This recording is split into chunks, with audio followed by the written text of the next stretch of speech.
The Mayo Experience. That Mayo Experience. That Mayo Experience. That Mayo Experience. Experience. Welcome to the Pat Mayo Experience, presented by DraftKings 2021 PGA Championship DraftKings Millionaire Maker picks and preview. This kicks off PGA Championship Major Week on the Pat Mayo Experience and the Mayo Media Network. Subscribe to Mayo Media Network down there, by the way, if you're watching the video, to help us boost up the numbers. I have a ton of giveaways for you this week. Hundreds of dollars, multiple winners. And then come Wednesday, I may have even more things to give away. I don't have that confirmed yet, but it could be like $2,000 worth of stuff. So keep an eye out on that. You'll be wanting to follow at the PME on Twitter, because that's where those giveaways will likely happen later on in the week. But here's what I got for you right now. If you want to play in the Pat Mayo Experience DraftKings Listeners League, there's $100,000 of rake-free guaranteed money in this prize pool. It's $15 to play, 3 max entry, flat payouts across the board. It is legitimately the best tournament that you can play in this week for the PGA Championship. So it is in the description of this video and podcast. So get your spot now before it fills very, very quickly. And I assure you, it will fill very quickly. So even if you don't feel like making a lineup right now, go reserve your 3 spots and move on your way. You're best off investing in this tournament than you are in the Millionaire Maker, unless you want to win $1 million. But let's face it, you can win my tournament. You're probably not going to win $1 million, especially after myself and Ben Rasa get through breaking down the field here. FantasyNational.com/Mayo, the best stat customizable database on the planet. It has all of the tools, all of the simulations, the lineup generator, everything you need to make this all very easy on yourself. And here's the deal. FantasyNational.com/Mayo gets you 20% off. If you get the monthly membership today, it will take you through the US Open. So you bookend major season to major season, and you get 20% off. So FantasyNational.com/Mayo. Go get it right now. And then for the giveaways, I have 1 $200 entry to give away. I have 3 $33 entries to give away. I have 5 $20 entries to give away, and 10 $10 entries to give away this week. And here's how you do that. You can enter multiple times. You can enter as many times as possible. Theoretically, you could enter so many times you could win every single one of these. It's probably not going to happen, though.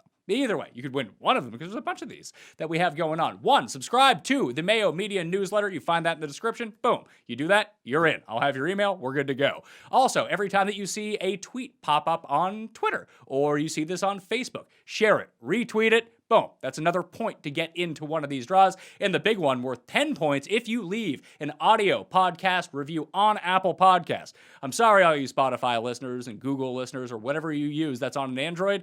There's just no place to get the reviews from, so we can't really do it. But if you have Apple Podcasts, even if you've done it before, 5-star review, something you enjoy about the show, and your Twitter handle and or email address so I can contact you when you end up winning one of these fantastic prizes. So a bunch of giveaways for PGA Championship Week on the Pat Mayo Experience. Today, I got Rasa for DraftKings. On Sunday, the entire breakdown research show where I go through with Fantasy National, break down Kiowa Island, let you know the stats and modeling that I'm looking at for this week for the year's second major. Monday, me and Feinberg, we're talking bets. Tuesday, Rick Gaiman and myself will re-up on DraftKings, going player by player in the field, giving you our spiel on each of them and projecting out the ownership. Then Wednesday, live chat, live on Mayo Media Network, noon Eastern time. I will be sitting here, chained to the desk, taking every question you could possibly have until there are no more left. I will exhaust all questions that come up in the chat. You can always catch all of these on the audio version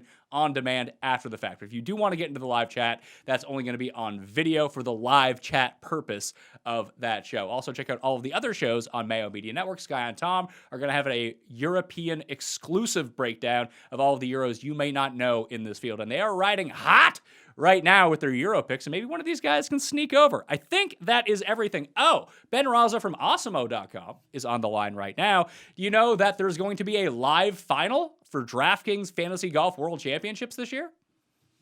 I did not know that. I've qualified many, many years in a row, but it's never been live. And now this year, I probably won't get a seat. So that is pretty cool. I saw they upped the seat equity. So hopefully you and me can both sneak seats in before the year ends. I am not going to lie to you. I don't think that I'm going to win a spot. I don't think that. So I should, and I say should, but truly I should have 2 seats. I bubbled 2 and it's quite frustrating. both really had a chance. I guess I could have a third, but I really had no shot in that one. So I don't know. I may not get in there. I've had some weird runs in that tournament over the years, mostly Griot based as everything else is. So maybe we'll make some magic for the PGA and grab a seat. Yeah, the live final will be on location at the Northern Trust in 2021. I don't even know where the Northern Trust is this year. It's at Liberty National I think it's in Paramus, New Jersey. It's somewhere in New Jersey. I went there beautiful. The last time it was there. Scenic. I remember when it was there, and they were running the live final around then. That was the one, I think Bryson, maybe? Patrick Reed won. Patrick Reed. So I'm thinking of the one, there was one where I was really in contention and Keegan legitimately shot 80 plus on Sunday. Don't know if it was that one, but that's the one that rings a bell for me. Well, let's talk about the PGA Championship. Let's jump into this. It's at Kiowa Island, and don't be too flummoxed by the scorecard when you look at it, because it's currently measuring at 7,848 yards, the longest major championship in history. Colin Morikawa, obviously the defending champion. Rory McIlroy was the defending champion at this course from 2012, the last time that we saw the Kiowa Island Ocean course in competition, par 72. And here's the thing. There are two ways that this goes down, because I just rewatched Rory's final round and everyone's final round from Sunday in 2012. This is a Pete Dye design, and it's going to play mind tricks with you, depending on like the weird lies. But if there's no wind, this turns into Erin Hills. But if there is wind, this is going to be fucking difficult. I hope it's that so badly. And I think you kind of see, that was a while ago, but from what I remember, you kind of saw the best of both of those. The first iteration of this, when it was calm, guys were going low, scores are out there. When it picks up, and this is right on the ocean, it can get dangerously insane. So much like Erin Hills, I remember all the noise for how long that was going to be. And then, so many guys were able to JT and co dismantle that at times. So I'm excited to see it. Obviously, the weather will play a factor, though. It will. And when I'm thinking about key stats this week, everyone's going to load up on driving distance. And I think if you have ideal conditions, that's exactly what you want. Bryson will just go out and pound the ball along with Rory and everyone like that. But you think like, oh, Rory won this event. Obviously, it's a bomber's paradise. But when you look at the rest of the leaderboard from 2012, it's a lot of like short hitting accurate guys who are really good around the greens. Like you have Poulter is up there. Rose was up there. Blake Adams, Peter Hansen, Steve Stricker, Tim Clark, Ben Curtis. These are all guys, Graham McDowell, who finished inside the top 11 of the event that year. Because the second round, I think the average score was 78.2. So if it gets hard, like you need to be able to scramble your ass off. Yeah, I mean, there's different ways. And we saw that a little with Erin Hills at some point. But no, I agree. The harder it is, obviously that becomes more of a grinded out, a strategic. You're going to have a lot of awkward up and downs, things like that. And it really does kind of act as an equalizer. So I also think it's misleading in general when one of the really good players win. We tend to take it as like a track, and I don't think that's right. Like, Rory, DJ, these guys, when they win, it's just because they're very, very good, not necessarily because it's like, oh, it's a bomber's track only, and that means Cam Champ is going to be good. I think that's kind of a stretch in some of these situations. And it's especially misleading because Rory won at 13 under. He won by 8 strokes. It was the biggest margin of victory in PGA Championship history. There's just not a lot you can take away from a performance like that. No, that was when Rory was at the height of his powers. So it's going to be interesting. Yeah, I mean, when you have length like that, obviously it's going to test these guys. It could play very difficult, but at the same time, I don't think it's one of those you just start canceling the field by driving distance. I'm with you on that regard. No, there are going to be lineups, and I know that there's going to be people out there saying like, and they could end up being right if the conditions are benign, that you're going to want the Brysons, the Cam Champs, and even going down the list like the Cam Davises of the world. And those could all end up being really good plays. But if this wind does pick up, and I'm looking at the early weather forecast right now, like what's that really going to tell me 5 days out from the beginning of the tournament? Absolutely nothing. But it looks like it's going to be pretty dry, at least in the forecast right now. That's what it's telling me. And the winds are going to be pretty consistent around like 14, 15 miles per hour. And even if that's the case, like that can make this place super tricky because it is right on the Atlantic Ocean. And then if the wind switches, it's directly in your face. Phil talked about the last time that he played here that he couldn't figure out the crosswinds. And the biggest stat that you can look at and why driving accuracy played such a key role last time around. So shout out to my guy at PGA Splits on Twitter for this one is that the green and regulation percentage of guys that hit the fairway in 2012 was around 63%, which is a pretty good number. And that's what you're going to want to be doing at this course, obviously. You're going to be wanting to, for green regulation from the fairway is 68% in 2012 at Kiowa Island. For guys that miss the fairway, 39%. Like, I don't want to say obviously it's not impossible, but you have a less than 50-50 chance of hitting the green if you don't hit the fairway. Now, these fairways are wide. They have been narrowed since the last time that we saw them in major championship play, but that's why the Brennan Todds of the world may have a chance here despite the length. Yeah, I mean, that's the way we talk about. There's a whole, with off the tee in terms of strokes gained and whatnot. It's naturally you think like guys who crush it, and that is true. But there's also the, when Molinari was at the height of his powers, he gained off the tee all the time. He did it with accuracy, like the fairways gain concept, modeling to that. There is another kind of way to build. And I definitely plan to do that with some teams. I'm not saying I'm going to have 6 Brian Harmons on a team, but at the same time, I don't think it's just Bomber's paradise, regardless of the conditions. When you're thinking of shorter hitters who actually rank up highly in strokes gained off the tee, you're thinking about someone like Sungjae, like Corey Connors, Abraham Answer, Colin Morikawa, even Daniel Berger to an extent. He has some pretty good distance, but at the same time, he still hits a pretty high number of fairways. But those are the types of guys that I think are far more in play this week than maybe they would be if really, like I said, if the conditions are hard, if the conditions are super high up, it doesn't really matter with them because they still gain enough off the tee that they're constantly in the proper position. So I do think that strokes gained off the tee, and I will go through my entire modeling on the research show and show you where I allocated all of these percentages and what ended up spitting out everything for me. I just think that there's many ways to tackle this, that if someone just tells you it's only going to be bombers, I think that they're wrong. Well, yeah, I mean, and that's to say you already said this, but it's worth repeating. It doesn't mean that can't end up being the case. Like bombers could surge to the top of the leaderboard, but you're still playing against other people. There's the game theory component. If that's the narrative that gets spun, you're creating additional leverage for yourself, and it's not impossible, and it's not even a stretch to think that there are other ways to attack this course. So we haven't seen it for 9 years. There's so many unknowns with the rotational like this. I definitely plan to explore. Obviously, I'm going to look to bombers, but I'm also going to look to a lot of other types of players in this field. $1 million up for grabs on DraftKings this week in one of the few millionaire makers that are available. There's one that's $20, and you can win some of those entries into that tournament by all of the ways that I mentioned off the top of the show. So rewind if you forgot and go do those all right now. It's especially helpful if you do rate and review the audio podcast. So that's why it's worth 10 entries into the draw 10. if you go do that, because I need to get those numbers up, Ben. I need those reviews. That is the currency of all podcasters out there, as is subscribing to Mayo Media Network. If you are a consumer of the video version, do both. Then you have 11 entries in anything. One takes literally like half a second to do. Just hit sub and you're going to be good to go.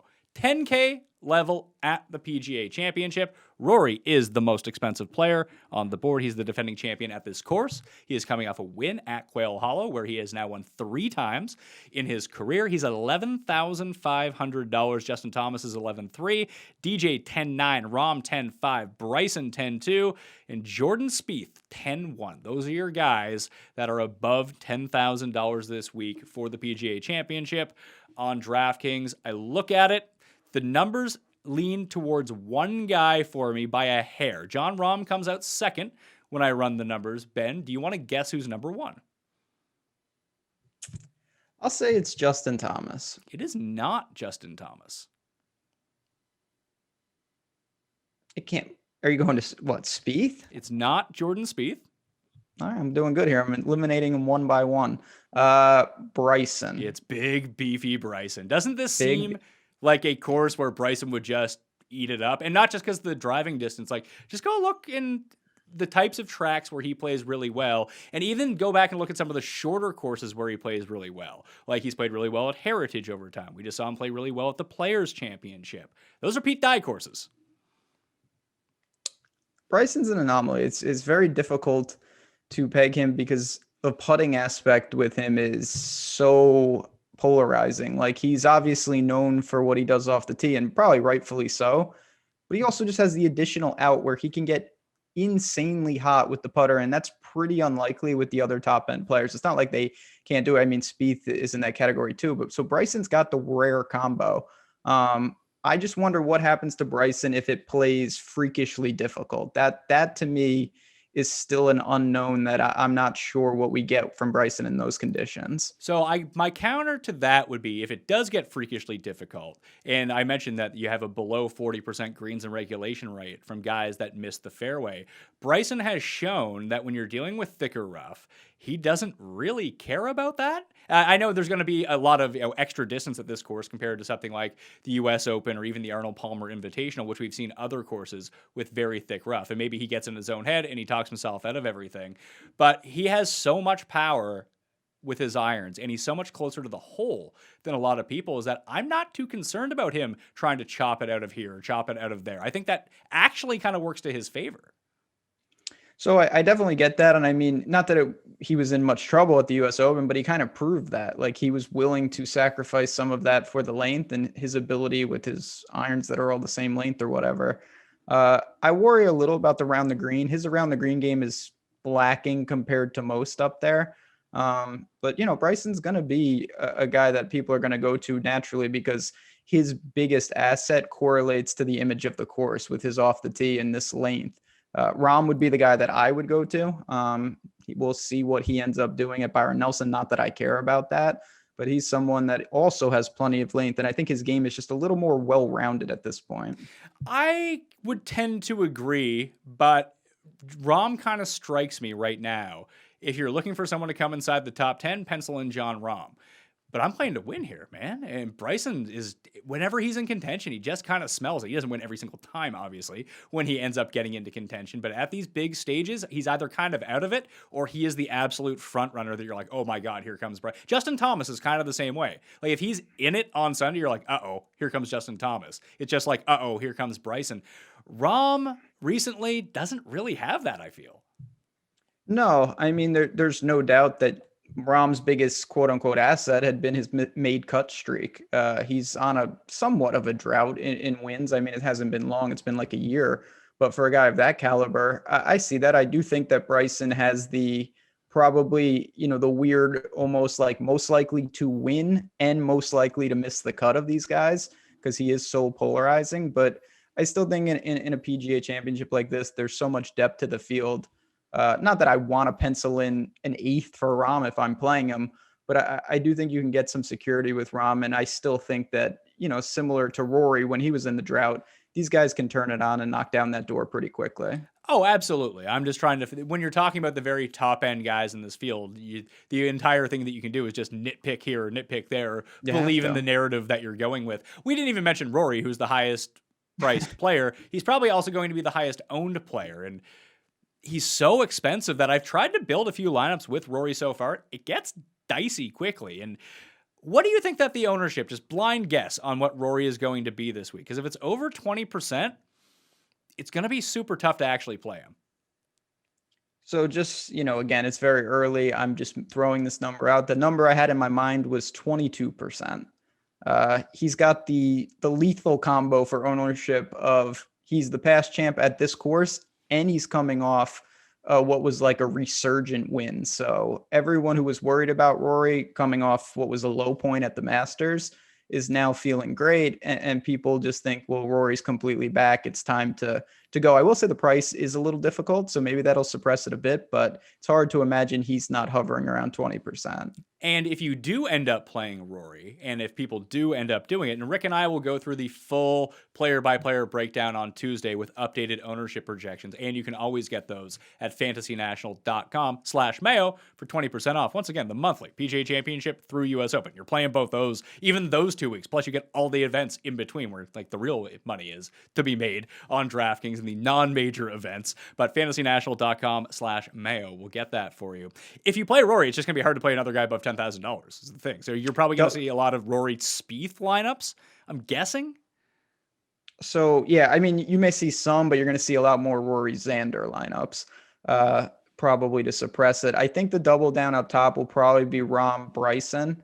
I like the build of that. I think a lot of people will. And then it's funny, DJ is just like there, and he's obviously, maybe he's actually nursing an injury. I'm not too concerned about that, but he's someone not too long ago, he would have been clearly the top price guy in this field. Not to say it's dropped a ton, but sitting sub 11 with no real buzz is kind of interesting because no one's really talking about him. I would tend to agree. And one of the reasons that I loved DJ for the Byron Nelson before he ended up withdrawing, although he was doing backflips off a yacht before he was withdrawing. So maybe he hurt himself doing the backflip, or he just said, you know what, I don't feel like playing at all. But this is a quote-unquote hometown event for DJ's, South Carolina guys in South Carolina.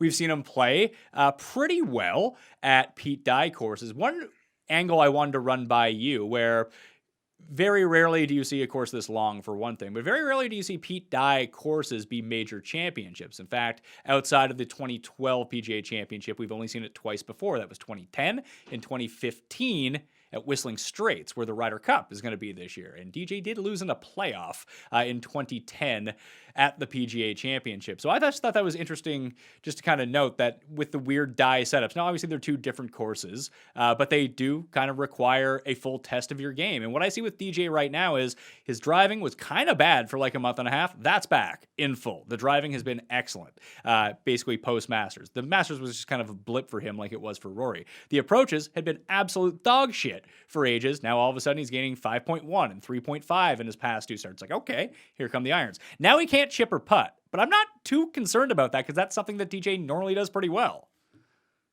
Yeah, I mean, DJ, I'm more concerned when it's just like a bizarro stat line for a guy. This more resembles what DJ kind of is when he's not maybe at the height of his powers, but, just playing normal solid golf. And you also have to keep in mind, I don't know, I don't think Harbor Town and Copperhead, the courses that he's played recently really scream Dustin Johnson. So I look at maybe the setup of the schedule and whatnot. I'm not too concerned about DJ. And as much as I'm a Rory guy, if I'm getting a discount in price and a discount in ownership, I'll probably make the pivot more often than not. Yeah, I'm far more comfortable, I think, at the price point and the ownership, like you mentioned, unless there's a whole bunch of buzz for Dustin as the week goes along. But I would anticipate he's 1/3 the ownership, at least, of Rory.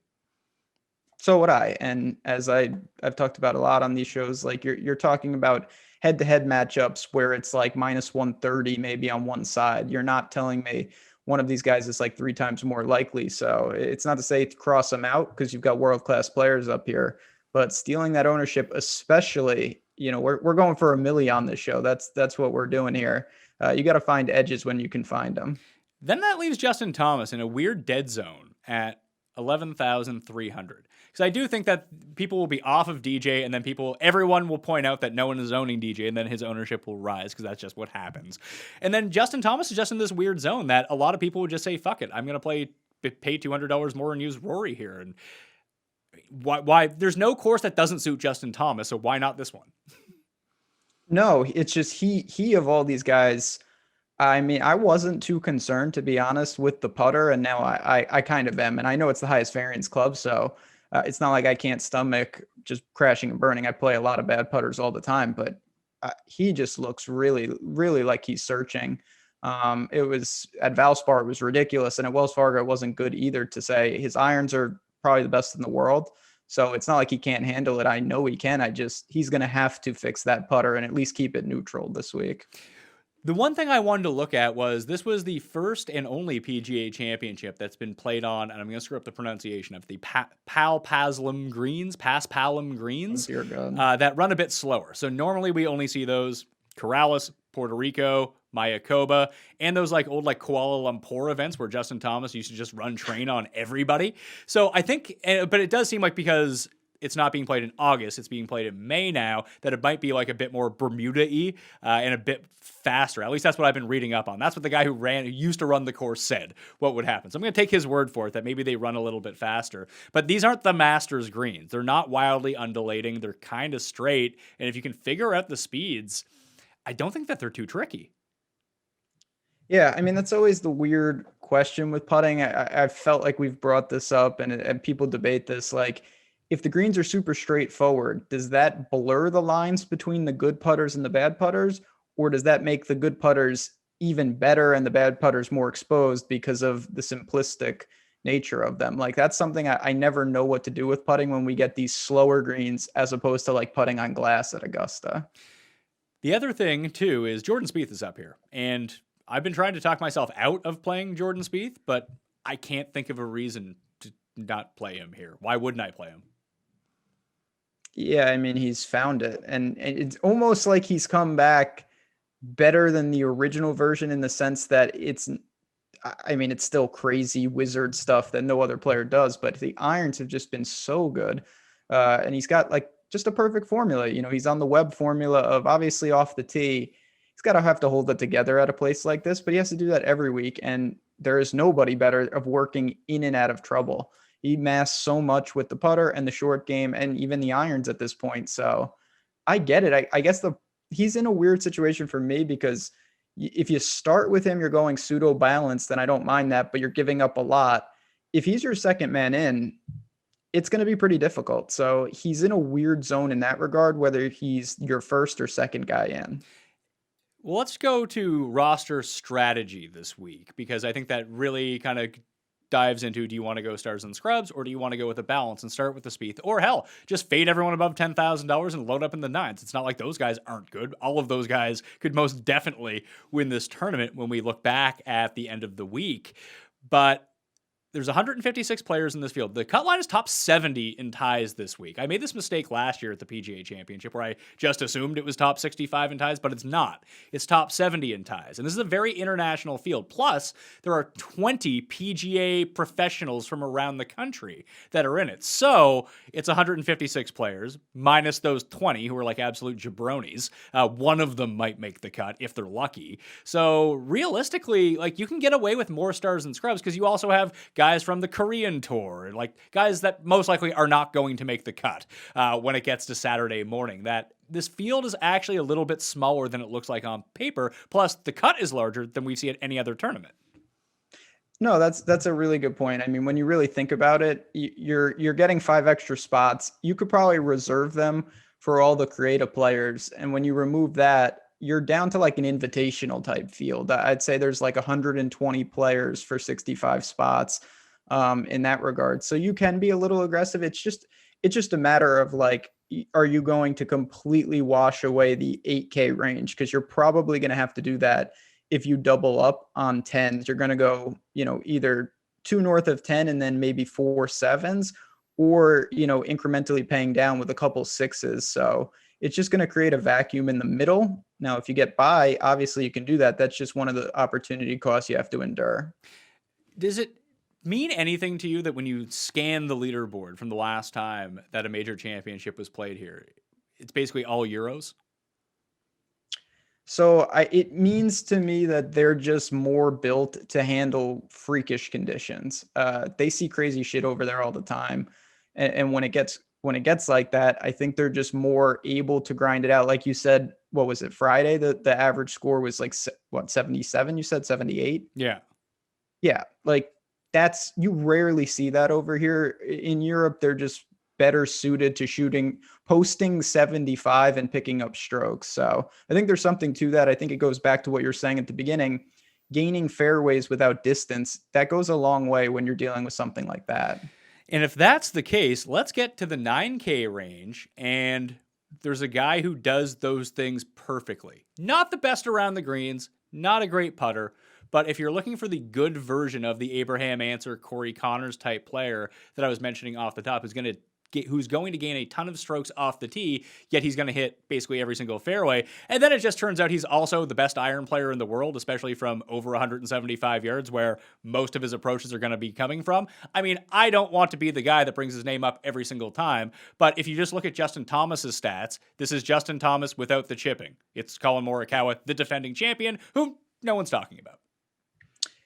Yeah, it is interesting because this guy, I mean, I've been late to the party consistently, and what can you say? Yeah, irons are as good as it gets.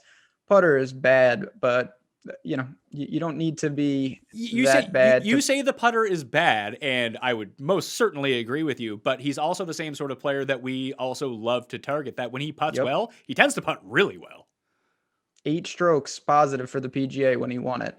Like, when you have that in your bag, even if you're drawing to a 5% outcome, just having that ceiling is huge. I would rather have my guy have that type of ceiling in a low probability than be like 40% to gain 0 strokes putting. That doesn't do me any good, especially when you're paying a premium. So I get it. He is the guy for that. I'll be honest, and this is probably a leak. He feels overpriced, but it's probably warranted considering the track record of the pedigree and everything that he's doing. I do think he could get gobbled up by a short game. At times it is very weak, but if you're looking for that formula, you do have to include Morikawa. Yeah, I'm going to be going to Morikawa, and this is what makes everything tricky. That's why I wanted to say if I start my teams with Spieth, could I do Spieth Morikawa? Because I would guess that most people will just go Spieth and Xander, who is $200 cheaper than Morikawa. And there's no negative case for Xander Schauffele, except for everyone's going to play him because he's perfectly suited for this kind of thing. No one's going to play Brooks at 95, especially coming off the week that he had at the Byron Nelson. So that's something that you're going to have to reckon with yourself, whether you want to take that chance. Decky comes back. He's 9,400. Hovland could end up being the highest owned guy in the entire tournament. He is 9,300. Webb is 92. Reed is 9,100. Cantlay, coming off 4 consecutive missed cuts, is $9,000, who tends to play Pete Dye courses really, really well. So it gets really confusing in this 9K range. There's a couple guys that I think I'm just going to cross off the board right away, but Reed is such a weird outlier for a course like this because he does his best work at long, hard courses for some reason. The way he does it is just, I mean, I've consistently found ways to get to him when no one really wants to, and it's just because the stats, I don't want to say you want to throw him out, but you just have to recognize that he just does it differently and he's able to attack these type of tracks. And I think it goes back to just being able to get up and down, to be able to deal with some of these awkward situations, because you don't get that many, some of these things, the sample sizes on how many tracks do we have that fit the criteria for this? Not many. So a guy like Reed, his game is so well-rounded, and obviously he bails himself out with the putter. It's certainly an asset. It's tough. It feels uncomfortable, but at the same time, Hovland's going to be such a lightning rod. Cantlay, I'll be honest, I don't know what to do with him. It's appealing because no one's possibly going to play a guy that's always chalk, but obviously the game is in bad shape.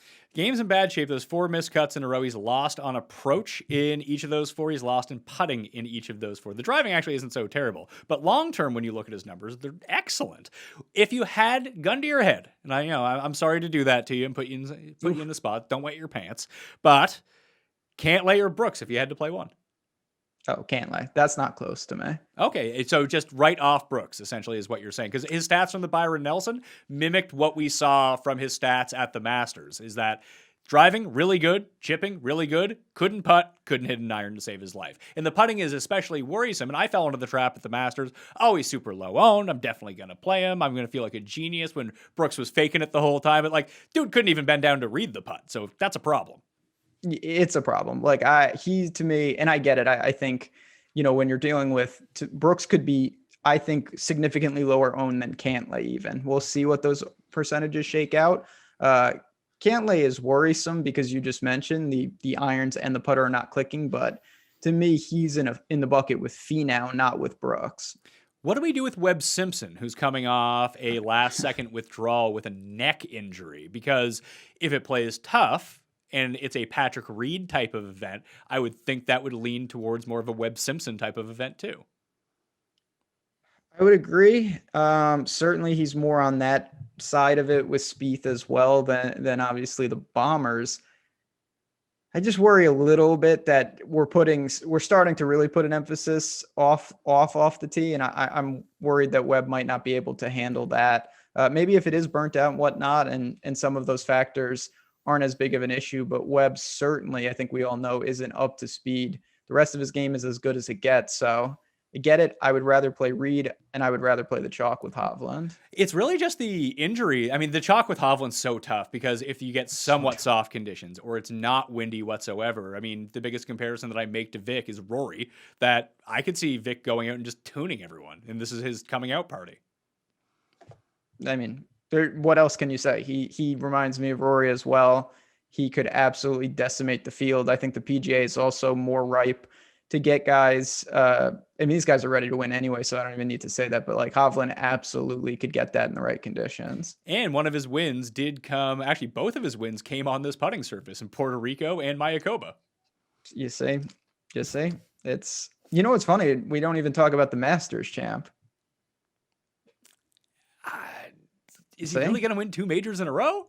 Grand Slam. The Decky Slam? Just the Decky Slam. No problem.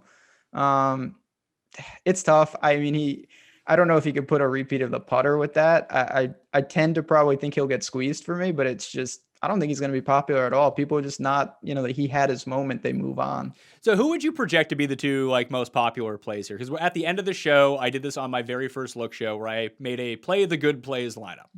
And I want to do one at the end of this show, and I want to do one at the end of the Tuesday show with Rick, just to see how our opinions evolve over the course of 7 days. The last time that I made that lineup, it was Daniel Berger, Paul Casey, Cameron Davis, Ryan Palmer, Xander Schauffele, and Jordan Spieth. That was the good plays lineup.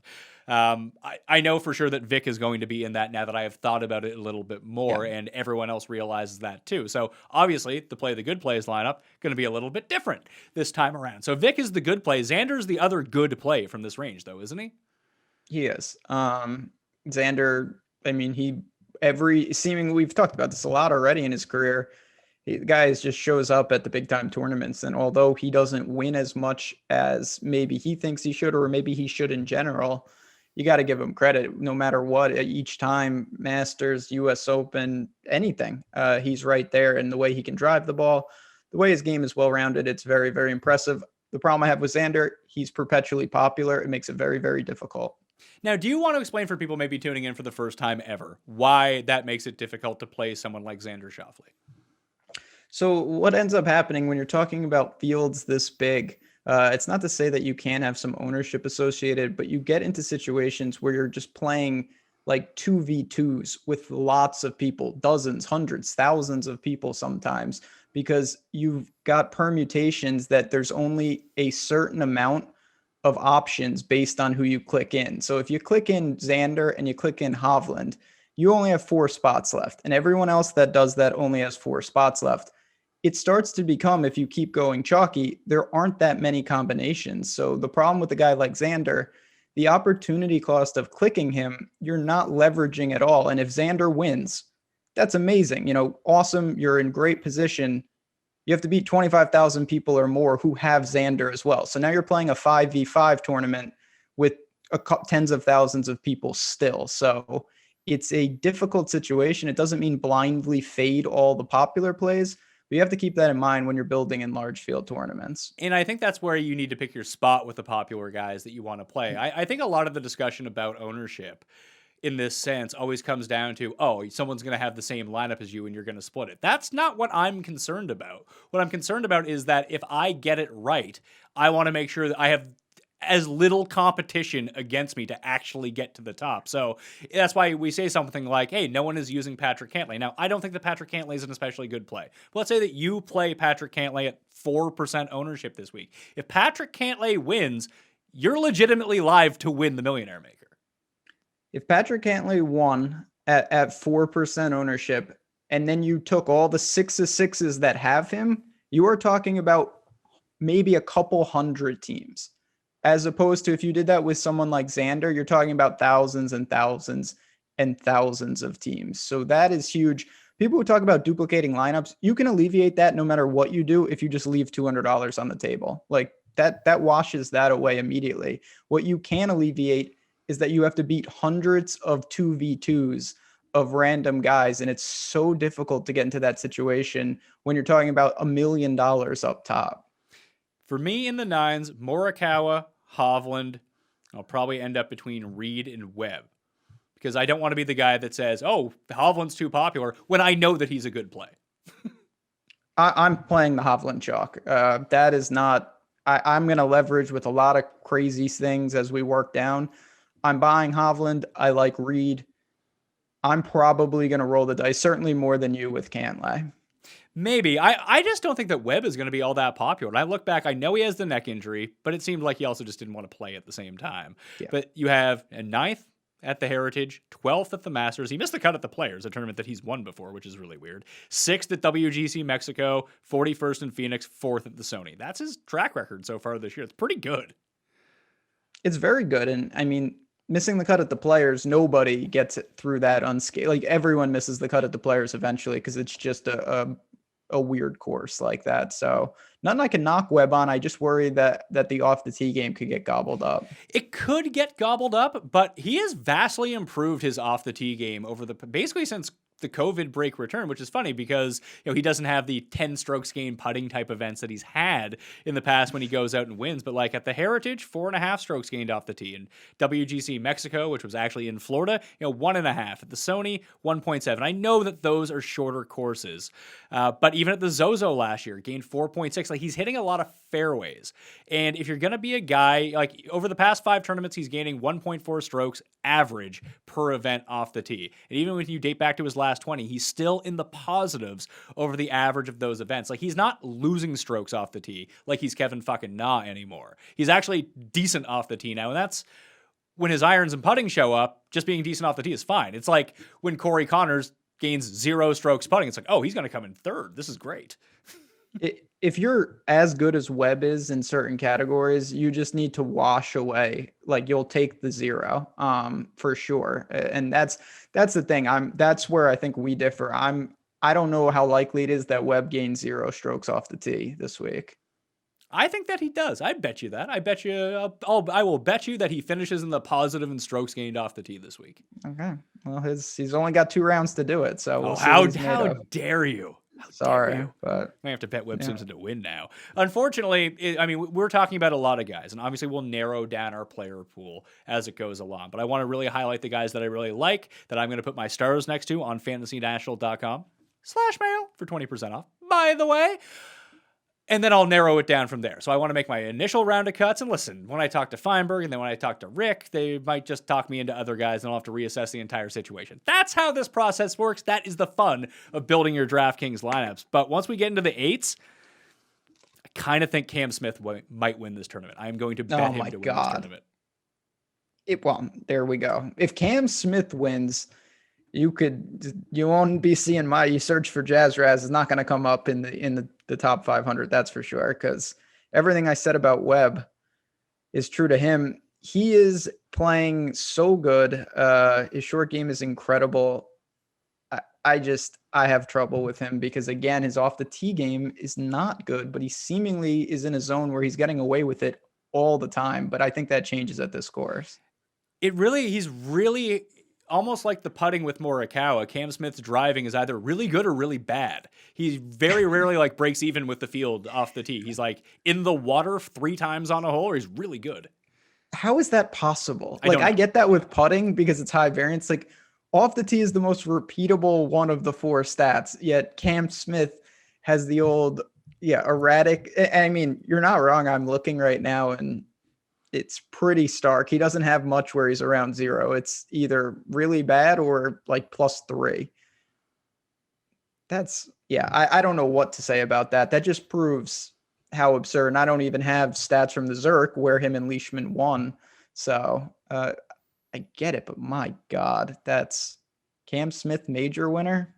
I can see it. And it all depends on the conditions. If we get the same conditions as last time, Reed, Webb, Cam Smith, Spieth, those type of guys have far more equity in my mind than they would in benign conditions. If I see that there's going to be no wind for the entire week, probably not going to play any of those guys. So you're imagining if Cam Smith won, maybe -7 6 under. Yeah.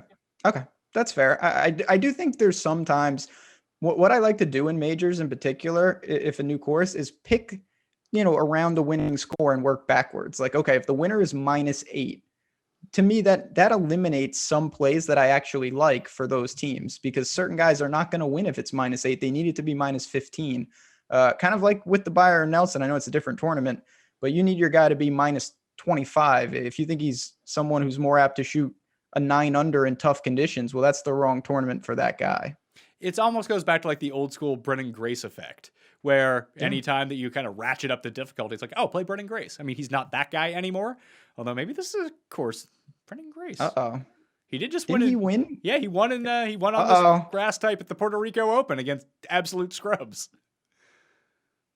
I mean, he had that run at the it was Chambers Bay and one string of US Opens where he was right there in horrible, difficult conditions. So maybe.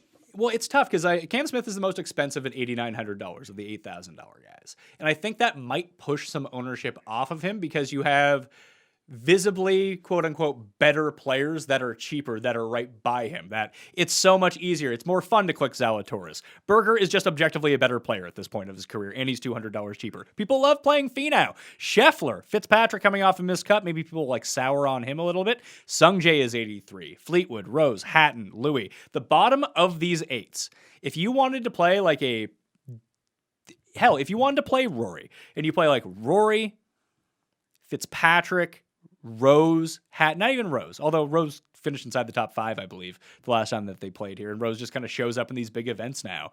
But if you wanted to play Rory, Fitzpatrick, Sungjae, Louis, or Hatton, these are guys no one are going to use this week.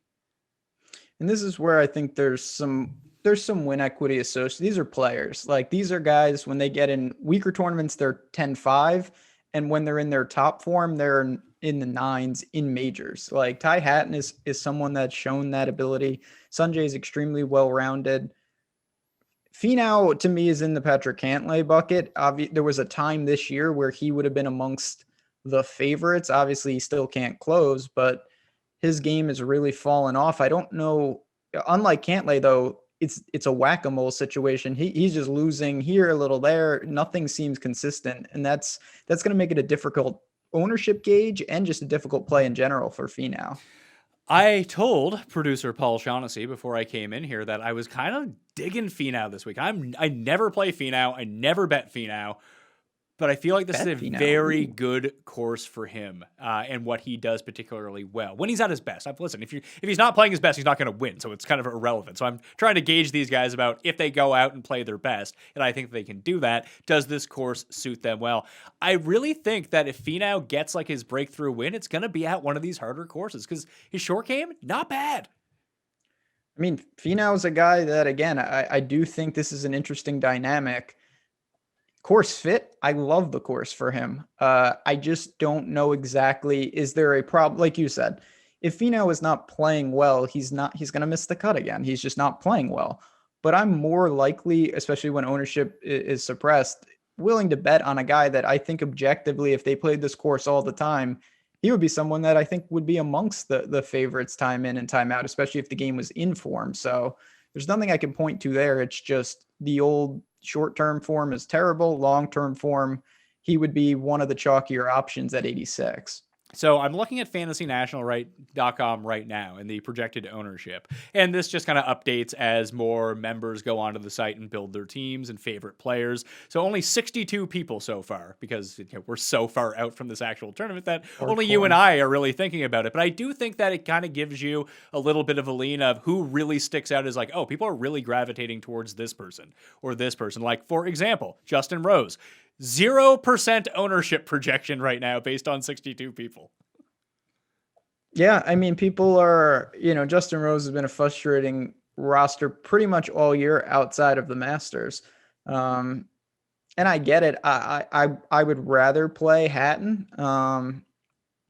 Would I rather play Fleetwood? I don't. That is the other guy to kind of consider too. Now, obviously, these ownership projections are wrong at this point because it's taken from such a small sample in order to project things out. But Fleetwood is also under 1% too. Now, what that tells me is that by the time people get around to making their lineups, those guys are going to be like 3, 4, 5, 6% versus the other guys that are going to be in the high single digits or even into the double digits that are in the same territory. Like, those are the two guys, I think, that if you're really looking to get a break in ownership or take some potential upside of guys that no one else has, those are the guys. And Fleetwood played pretty well at Quail Hollow.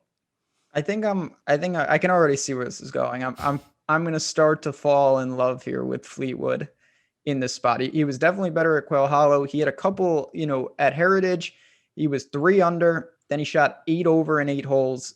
Then on Friday, he played fantastic, and then Luke List moved the entire cut to kill me. But that's neither here nor there. Guy's got serious finishes at the U.S. Open, at the Open, and the U.S. Open where he was runner-up. That was the year that was ridiculous conditions on Long Island that the course escapes me. Oh, no, What's the course? He finished second at Shinnecock with that great round in the final round, but he also came inside the top 5 at Erin Hills. Oh yeah, there you go, 2017. So the best of Tommy both Fleetwood. worlds, like long courses, one tough conditions, one super easy conditions. He was able to do them both. I kind of like that. I mean, that's someone. Fleetwood's been tough. He's another frustrating roster, but you kind of want that because you always have to say your first macro reactions to these guys. That's going to be the field's reaction too. So you got to keep that in mind. Like if you're in love with the play and everything checks out, well, they're going to be really popular. With Fleetwood, there is definitely some hesitation. That's kind of good if you embrace that in spots, and I'm probably going to. I think that's the type of play that can make a difference. So just looking at all the guys that we've spoke about so far, the ones that are appearing as the highest owned by far that really stick out from everyone else across the price ranges that we've spoken about, Rory, Justin Thomas, and Jon Rahm are the 3 guys above $10,000 that everyone seems to be gravitating towards. In the 9K range, it's Xander and Hovland. No big surprise there. In the 8,000 level, it's Berger and then Scheffler. Berger's not surprising. Scheffler, I mean, I guess I shouldn't be shocked by that. He's someone, does everything that you want. Great pedigree, great driver of the ball. Price is reasonable. I thought Sungjae might be popular, though. Nah, he's sort of like average amongst it. It was just weird because he lost so many strokes on approach at Wells Fargo. But Sungjae is a lot like some of these players that you almost say like the whack-a-mole, like with Tony Finau, where some weeks he's losing with his irons, and the next week he losing with his driver, and then some weeks he's gaining 10 strokes putting, but then he can't chip anymore. Like he's just so weird that he so rarely gets it on the same page. But when he does get it on the same page, it's like go season for Sungjae. I like players like that. I would rather have a guy that's trying to put it all together than a guy that's just like, well, he loses every week in one category, and of course it can turn and mask, but to me, you're closer if everything is flashing and it's just not flashing together. So I look for that. That's something I always try to identify. Sungjae's certainly on the list still. I don't know what I'm going to do with him exactly, but he's definitely going to be in the player pool. Well, of the players that we've talked about from $8,000 and up so far, there are only 3 who rank inside the top 20 in fairways gained against the field. So in accuracy, do you know who those 3 people are? Oh, wait, above 8K? Yeah. Over the past right. 36 Let's rounds. scroll up. Patch Morikawa. Morikawa is 11th. So yes. What? Okay. Wait, what is the question? Is inside the top 20. There are 3 guys inside the top 20. Yeah. Okay. Morikawa. Who else hits a lot of fairways? Berger? No, Berger is 45th. Nice job, Ben. Rahm? Is not Rahm. Rahm is actually 55th. He has the best accuracy of anyone over $10,000. The next 2 are Sungjae, who's 7th in the field, and Matthew Fitzpatrick, who's 19th. I almost said Fitzy. So and Fitzy has gained like 15 strokes off the tee too. Like on paper, when I looked at the 2012 leaderboard and I started thinking about the players in this field who would kind of fit that leaderboard perfectly, Matthew Fitzpatrick is the answer.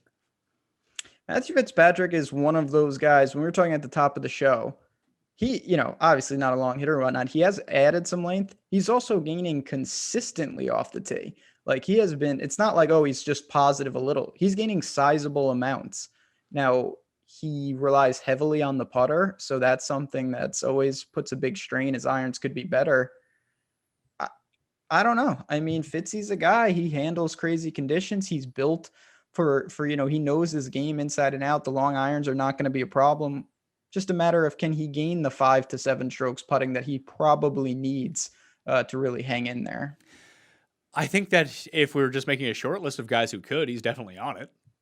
Oh, he's one of the most likely. I mean, he's like Reed in that regard. Like Reed needs that, but he does it a lot more frequently than most. So I think the thing for me is what happens coming off the miscut to his ownership, because if it plummets, I'll definitely buy. Or will people say, you know what, I don't care about the Byron Nelson. He just didn't have it. And he didn't really have it. It's funny because he did the 2 things that you don't, it's almost the Brooks syndrome. He gained almost 2 strokes off the tee against the field in 2 rounds, was decent chipping, couldn't hit an iron, couldn't hit any putts. He lost 2.5 strokes putting, and that's pretty atypical for Matthew Fitzpatrick. The weird thing about him is, and I think someone actually tweeted this to me this week too, was that when it comes to Fitzpatrick and betting Fitzpatrick or trying to projecting out when he's going to do well, it's always at the places you don't think that he's going to do well. Because you're like, oh, he's a short hitter who hits a bunch of fairways. He's going to dominate Herbertown or the Players' Championship. He was playing pretty well at the Players' Championship until he played his way out of it. The Honda Classic. But when you look at it, it's like, oh, API. And like the Memorial, like just weird long courses where he can keep the ball low with his long irons. He can keep it below the wind. And this is an American Links-ish style course that I kind of think it fits the type of game that he likes to play. Even when he won overseas and he won like the race to Dubai, like those are deep courses. Oh yeah, they're no joke. And that's what I'm saying. I think he knows his game really well. He knows what he's doing with his long irons. He knows how to play these type of courses. I don't mind that for a guy like Fitzy. So it's something that he can certainly weather the storm there. And then you look at some of these other guys, they may not be able to. It is kind of the opposite. Like Luke List is the other side of that, where I always think bomber tracks, actually the short tracks for him sometimes are the best. So sometimes it's atypical, but I see that for Fitzy, and he's another English guy. Maybe we stack him up in this little range. Yeah, I just unstarred Justin Rose, and I put a star next to Fitzpatrick. Yeah. So I traded one Brit for another, and I'm going to keep the ones next to Fleetwood and Hatton for the moment. Hatton's just my guy. I can't quit Hatton. You love that guy. I don't know. He just won me so much money at API, and he's so good. He's just not putting. Like, why can't he putt? He's one of the best putters on the planet. Yeah, I mean, particularly on Bermuda. I don't honestly know how good these not even Euros. It's these English guys like Hatton, Matt Wallace, all these guys at one point. I'm like, wow, they're the Fleetwood. They're the best they're the alpha in this. And then they go into oblivion. Danny Willett. There's so many of them. Hatton's a good player. Certainly his major results have been way below what I think he would think and most people would think, considering how good he is. Maybe he takes a step. I mean, he's sharing a price with Uste, so that's got to be a good start. I know who you're playing amongst those two. Yeah, that's right. Yeah, the man who's just dominant. Talk about irons and putting. He's got it going on now. The last time we saw him, he was hitting a ball literally 75 yards into the water at Zurich. But other than that, Usti's been playing great, and he's been putting. I mean, he's been putting so good that it's actually scary because it's beyond unsustainable how good Usti's string of putting has been over the last month or two. Yeah, but you rarely see him hit his irons this well. It's funny that we always lump him in with Jason Day because of the injuries, but their games are kind of the exact same at the moment. Like except for the putting. Like Jason Day can't putt anymore, but when you look at his ball striking numbers, like that's pretty good for Jason Day. He can't putt. Believe me, I watched at Byron Nelson last week. He cannot putt. It's insane. I don't know what's up. We have to see he's expecting a kid. I don't know when that's going to happen over this week.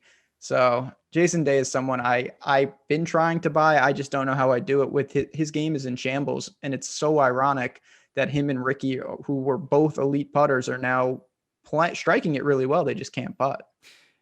With Hatton, the one thing that I do like about him, again, he's another guy that I think the worse the conditions, the better off he's going to be. But he hits his long irons really well. Him and Morikawa are kind of one and the same in that regard, where the closer they get to the hole, kind of the worse that they get versus the field. It's almost like the old Stenson thing, too, where if he's 110 away from the hole, it's like, oh, God, he's going to miss the green. But, 223 away, like, he's striping it. And there's a lot of really long par threes on this as well. So over the past 36 rounds against this field, Hatton's 9th in strokes gained approach, 3rd from beyond 200 yards. And when you go look at his opportunities gained, he's 9th. So he's giving himself chances to make birdies. He's just not making the birdies. Yeah, and that's a good indicator. I mean, eventually those, especially for a guy that's, he's not notoriously a bad putter. If anything, it's the opposite. So if he keeps doing that, going to give himself chances, they will convert. That's why he's in the player pool. $7,000 range, almost like I did with the other ones, where I just said, hey, here's the guy who pops off the page in terms of who everyone is clicking on. Can you guess who it is here? What, Corey Connors, Sam Burns? It is the Mexican Allen Iverson. That makes me sad because I never play him that much, and I kind of want to here too. He was so good at Wells Fargo. it does feel like people are, I could see a lot of people calling for him to break through here, and it does make sense. I'm not as keen. God, I like him too, but I don't know. You buy into that chalk as well? I like Answer, and I like him at Pete Dye courses, and I think that he fits that narrative of a guy who gains a bunch of strokes off the tee that doesn't have a ton of distance. Good distance, but he's not Bryson, but he hits almost every single fairway. He and Corey Connors are so similar, except Answer can kind of chip where Connors can't chip, and that really comes back to bite him from time to time. Other weeks that he'll putt fine, which, I mean, for a while, it's funny because they kind of switched where at the beginning of the year Answer was striking it really well and he just lost his ability to putt. Then all of a sudden Corey Connors is just putting the lights out all of a sudden. I don't know where that's actually come from, but I just feel like they're such similar players. But if conditions got a bit tougher, I'd want Answer. I just think that between Answer, Casey, and Connors, I'd rather play Casey of those three. And I just look at the guys in between those three names. No one's going to play them, and there are some good players in there. Like, no one is going to play Shane Lowry. Like, literally nobody. Yeah, that's true. I'm not even going to do that. And I get it. I thought you were going to go to the guy that I like. Neiman? So he seems erratic, but I think he owns the longest made cut streak now that Rahm missed. Neiman is just good. He's always been good. I do think it's more necessary to get the right conditions. He's not someone that can handle all of it, but if you get the right conditions, Neiman, serious business the way he drives the ball. He drives the ball well. The irons are great, and he's really putting right now, too. It's just the last two times that I've bet him was at Wells Fargo and the Honda. So maybe this sticks out in my mind, and those are two of the past 4 events that he's played. Guy can't chip, man. He chips himself out of tournaments. He cannot chip. That's what I'm saying. You need if Neiman somehow gets in the first page of the leaderboard, you're going to have a lot of guys double digit under par. I don't see many scenarios where Neiman is grinding out, he's 6 under and he's in the hunt. But if this is the winner's 15 under or something, and it's very calm and guys are tearing the place apart, Neiman, the way his ball striking is just unbelievable. And I feel like he doesn't get enough credit for it. Well, you can look at it one of two ways, too, where even during the tougher conditions, like if you don't get absolutely wiped out, like sometimes that's not a scrambling problem or a chipping problem. That's when you're off the tee, like you can't drive the ball because it's too windy out. Neiman's actually quite good in the wind in terms of his ball striking. So it's not like birdies can't be made at this course. I think Rory made 20 birdies or better when he won, and Justin Rose made 18 that year. In total, he just kept making a bunch of bogeys. I could see Neiman kind of doing that as well, just trading a bunch of birdies for bogeys. And if it does end up like -4, -5, -6, that he could get to that number that way, just because he's still going to score enough. So the other thing about Neiman is that he's so incredibly good at outscoring his position. And when you look at, golf on DraftKings, you have a situation where if you're not at the top, you're talking about a couple birdies over 4 days. That's the difference between 50th and 10th, 2 birdies.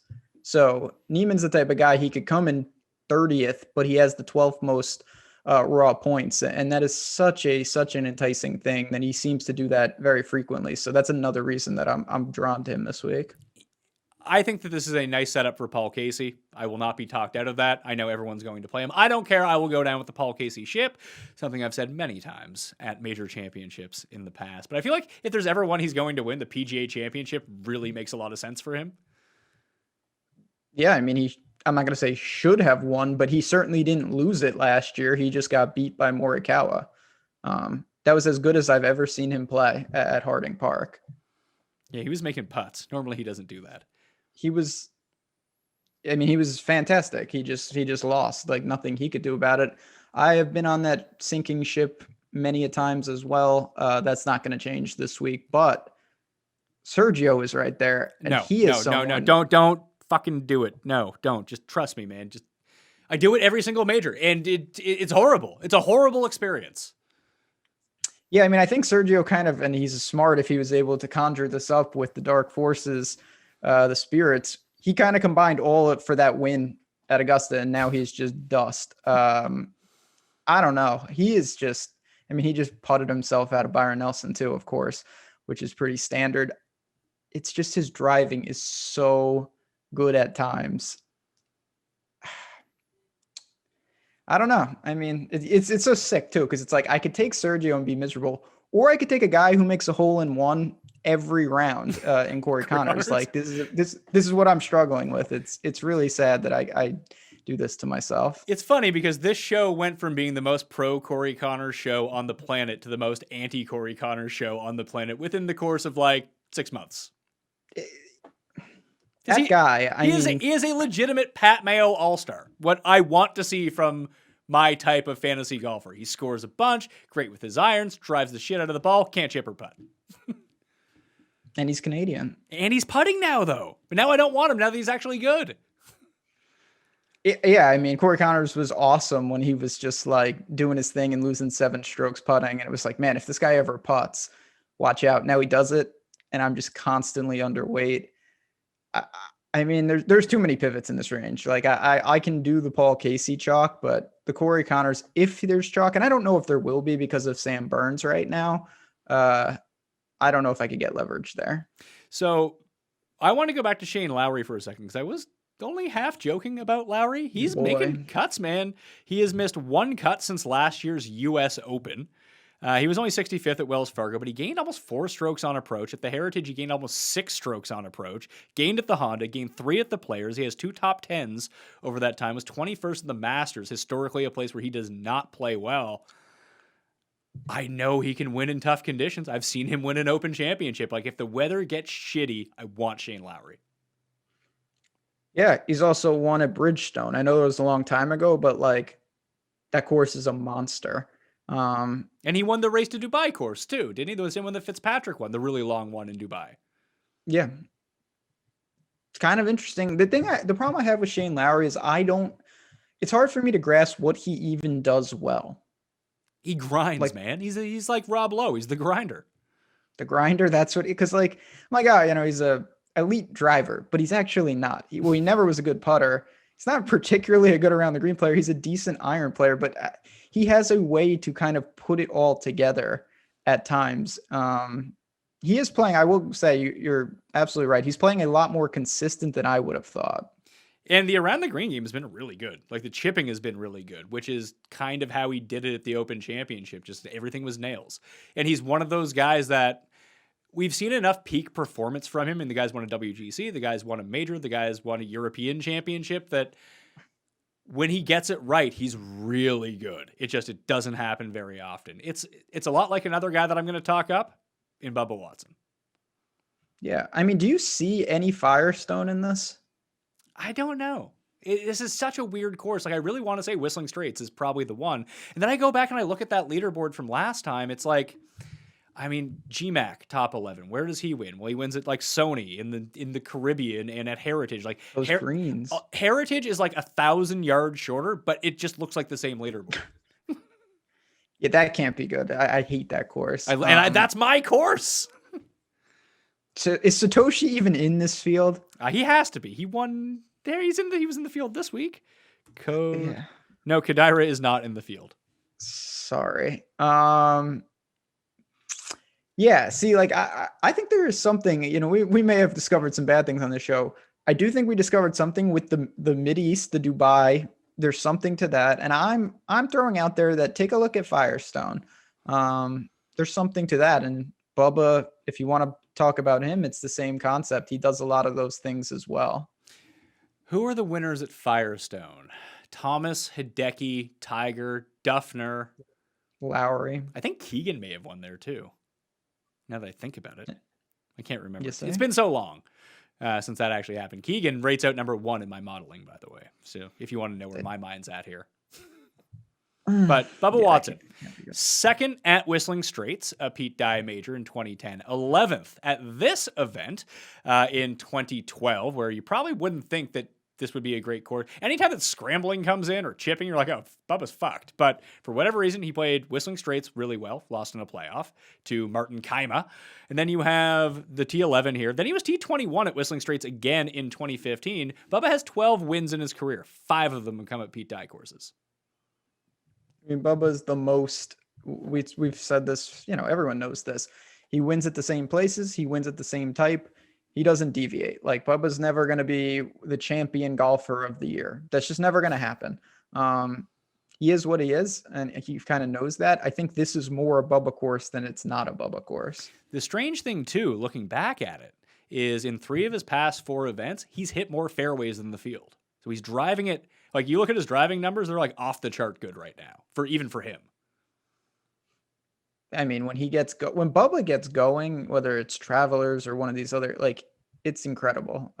So I think, again, I'm not sure I want to play Bubba if it really looks like it's swirling out there, but in other conditions, I probably would take some stabs with him.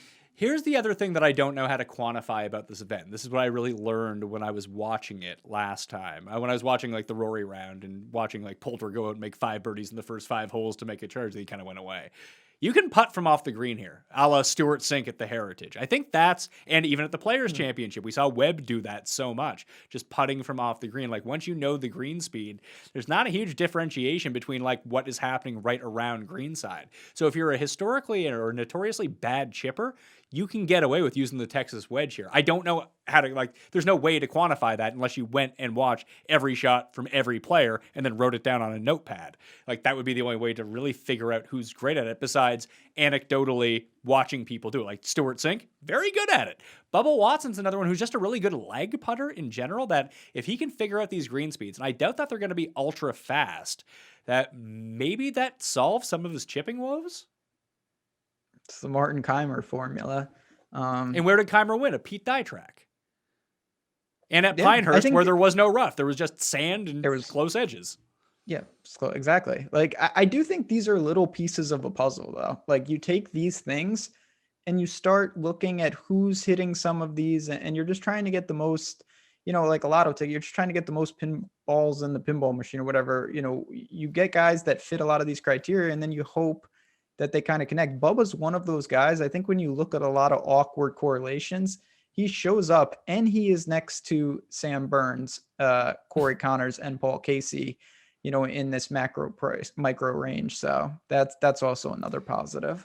Let's say we're recording this in full disclosure on a Friday evening with Sam Burns currently winning, coming off of a win the last time that we saw him. So let's say he ends up winning or just ends up being first, second, or third kind of thing. He's there till the end of Sunday. What does that do to his ownership? Because, I didn't play any Sam Burns at the Byron Nelson. I'm not going to play any Sam Burns at the PGA Championship. I just can't do it. Neither can I, but it's going to solidify it if he's up there. Maybe this is me just being deranged. I feel like in a Megamind weird way that if he wins again, his ownership might be lower than if he comes in second. That's actually true. Because people are like, oh, well, he's won twice in a row. He can't keep it going. But if he's second, people just say oh, he's playing great. Yeah, I'm not going to play him. The guy I struggle, I'm not really worried about that, because if Chalk Sam Burns beats me, that's fine. The guy I can't figure out, he was playing awful, and then boom. Woodland? Matt Wallace is quietly back in form. Oh, fuck. I bet Matt Wallace to win this tournament. I'm all in on Matt Wallace. Well, that makes it a little easier then. Yeah, he was great at Quail Hollow. The entire game was working. And this is where I was saying this before. This is where it gets difficult. There was a time where Matt Wallace, to me, was in the Fleetwood hat and bucket. And then certainly maybe the stability wasn't there. You're getting a discount, but I don't know how much of a talent drop you're really taking.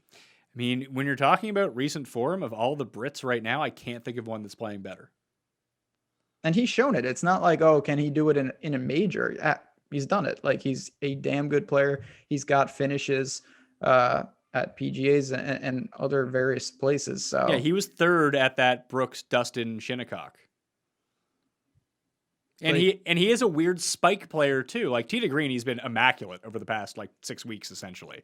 He's top 10 in the field almost every single week in terms of tee to green. I think the Masters included, although he only came 34th. He couldn't putt that week. Sometimes the putter goes away, but sometimes it's very good. Sometimes the driving is okay, sometimes it's great. Sometimes the irons are middling, sometimes they're great. If he can just get 2 of his parts of his game working at the great level, he's very much in contention here. And if we're going to play the weird British narrative of this one, I agree with you. I think that Hatton is objectively the best player of all those guys, but he doesn't have it going on right now. Matt Wallace does.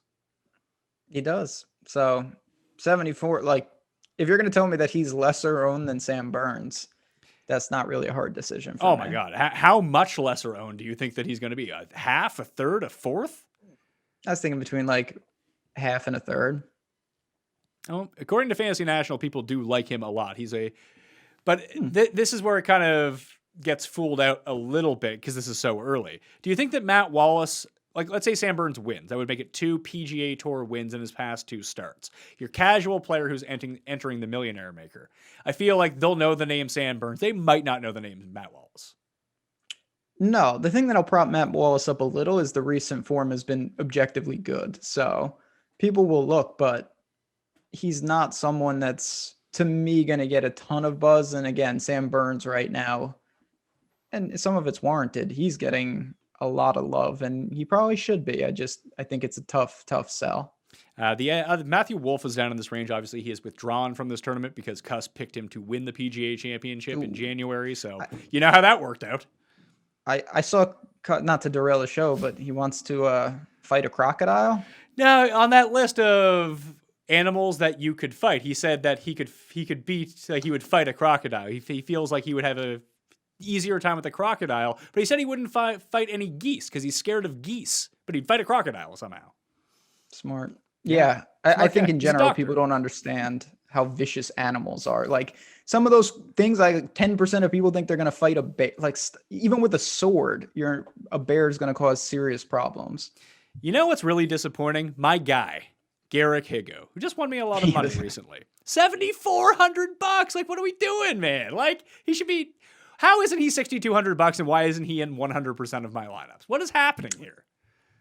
Really disturbed. I mean, yeah, he's won you a lot of money. He's cost me some money.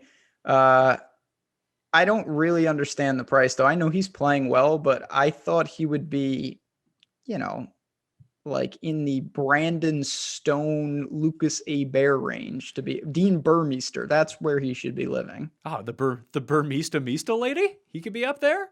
Here, take some of this. Get out of here. He's going to win this week. It's just so... You can't play him now, can you? I don't know. I don't know if anyone's going to play him at this price. I really like him, though. No. I can't wait for Austin next year if he's in it. He is perfectly set up for Austin. He's like a shortish hitting lefty who's great with his irons, puts the lights out, and is a great scrambler. Yeah, I don't know why I clicked to see what his pitcher would be. Obviously, he has no pitcher, Ben. What are you doing? It's just so hard. He's not going to be popular, obviously. I don't know, though. I don't think I could. That is a ridiculous price for a guy that we have no experience in a situation like this. True. I mean, I'm going to play Bubba and I'm going to play Wallace. Those are the guys that I'm going to play from that range. I was trying to figure out what Westwood was doing at the Byron Nelson, but I don't even want to look. I don't want to talk myself into playing Westwood. He made legitimately like 9 birdies on Friday at the Byron Nelson. Okay, so he's back. What about, I know we're talking about a lot of guys, but do you have any love for Leash? I shouldn't I? I feel like he's another guy that at these type of tracks, he knows what he's doing. He knows how to work in and out of trouble. The game is a little erratic, but right now, I mean, good at the Masters, won at Zurich, playing Byron Nelson. I think you could make a case for him as a dangerous tournament play for sure. I think so too, especially at 76, because he's going to be in that range with the Jason Days and the Lowrys and the Niemans that just fall between all of these super popular options that he'll just inevitably fall through the cracks. I think that it's better to take the shot on those guys than eat the chalk with some of these 7K guys. And if Corey Connors beats you, well, Corey Connors beats you. If Sam Burns beats you, Sam Burns beat you. That's just, you probably weren't going to win anyway. At least give yourself a chance with a Mark Leishman over a Burns at 1/6 the ownership. I don't mind that. Like I said, it'll be Wallace and Bubba for me. No one is going to use Bubba. I'll use Bubba like a dummy and go down through it. Then you have like the rest of these guys down below. Like, do I have to play Keegan? Like every number and every metric points to him. Except logic. Like he was third in 2012 at this course. Keegan it's so difficult because when you look everything, the way he drives the ball, he's done it here, he's done it in general, he's playing well. I don't know.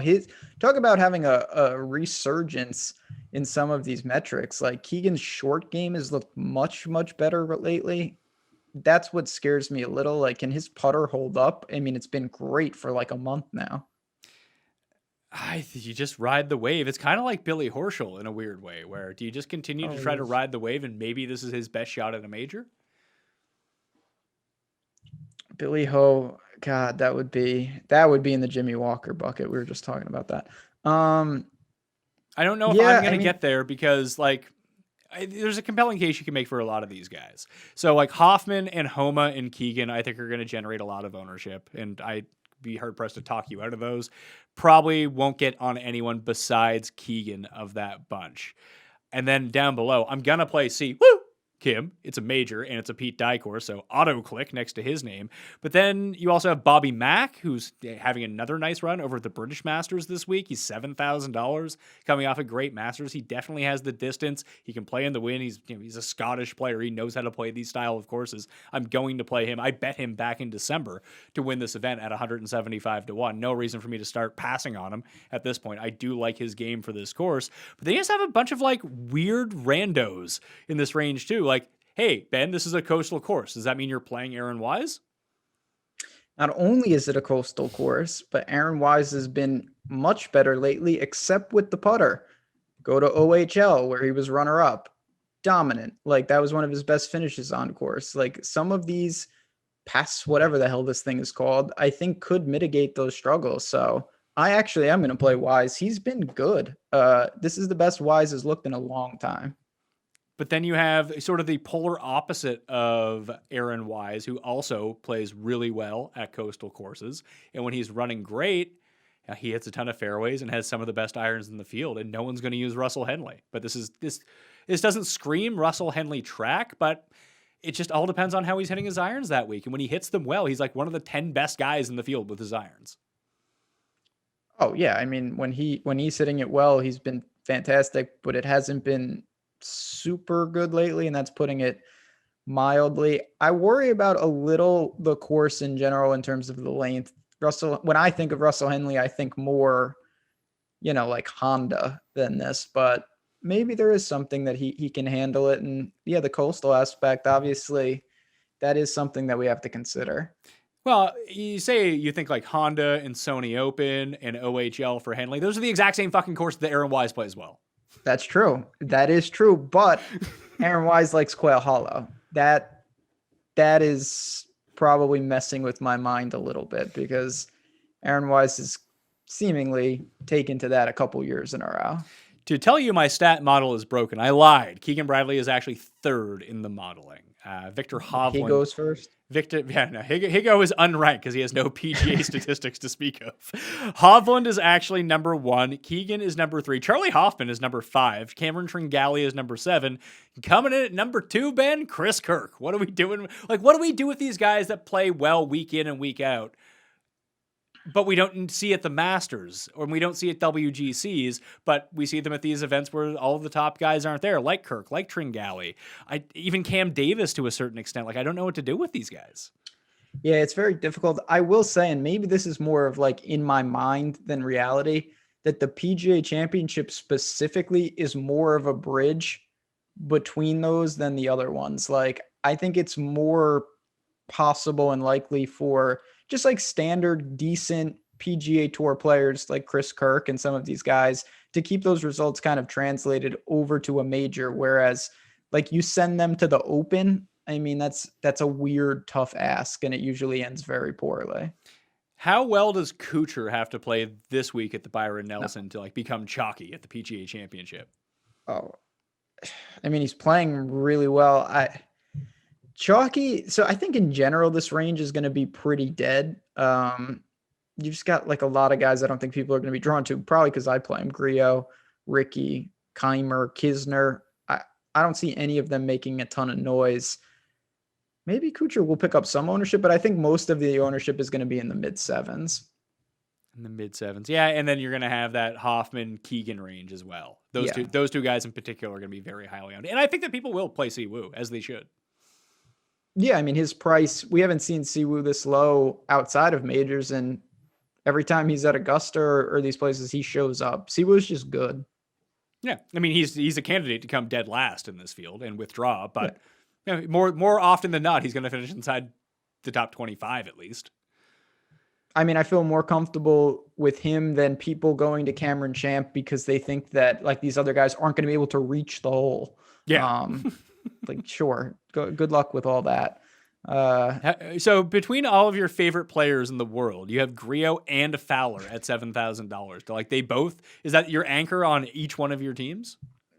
Yeah, I figure I'll do like anchor with both, and then I'll just play like Wise, Griot, Ricky, Usti. Figure it out from there. I don't know what to do. Griot, I think, is fine. He'll probably get eaten up around the green. I don't know how you could play Ricky at this point. He is oh my an God. awful putter.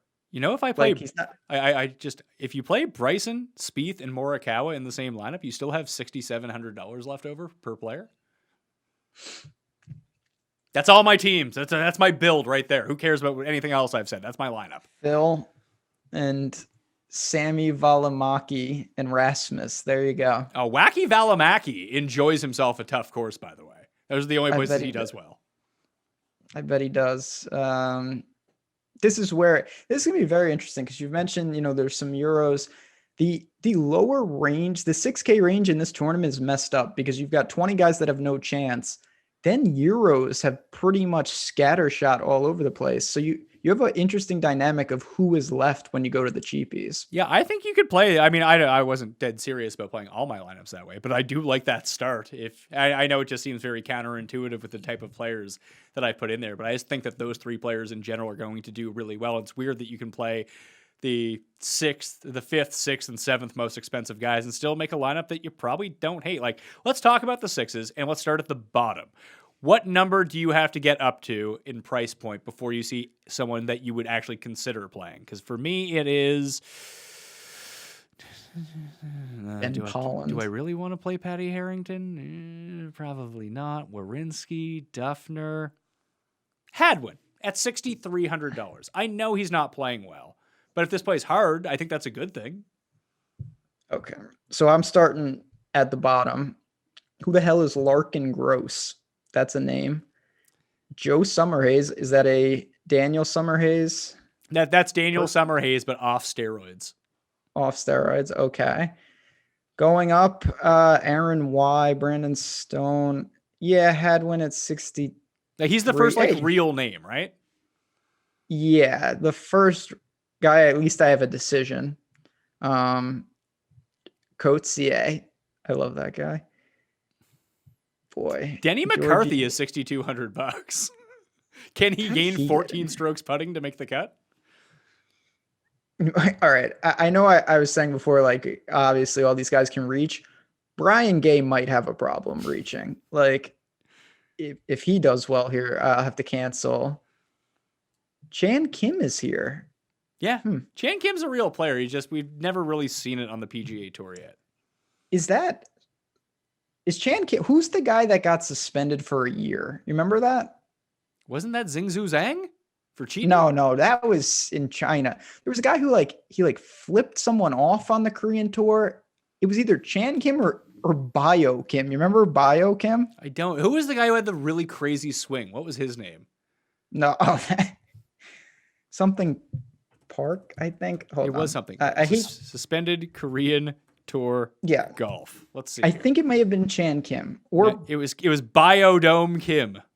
Biodome Kim. That guy's not here, so people can fast forward. He just flipped someone off? Yeah, and they were just like, all right, you're gone for a year. 3 years.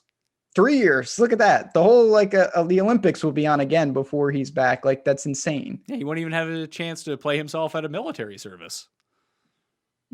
Bio Kim. Anyway, let's say Chan Kim, 35th at concession earlier this year, 60th at the Zozo last year, missed cuts at the U.S. Open and the PGA Championship.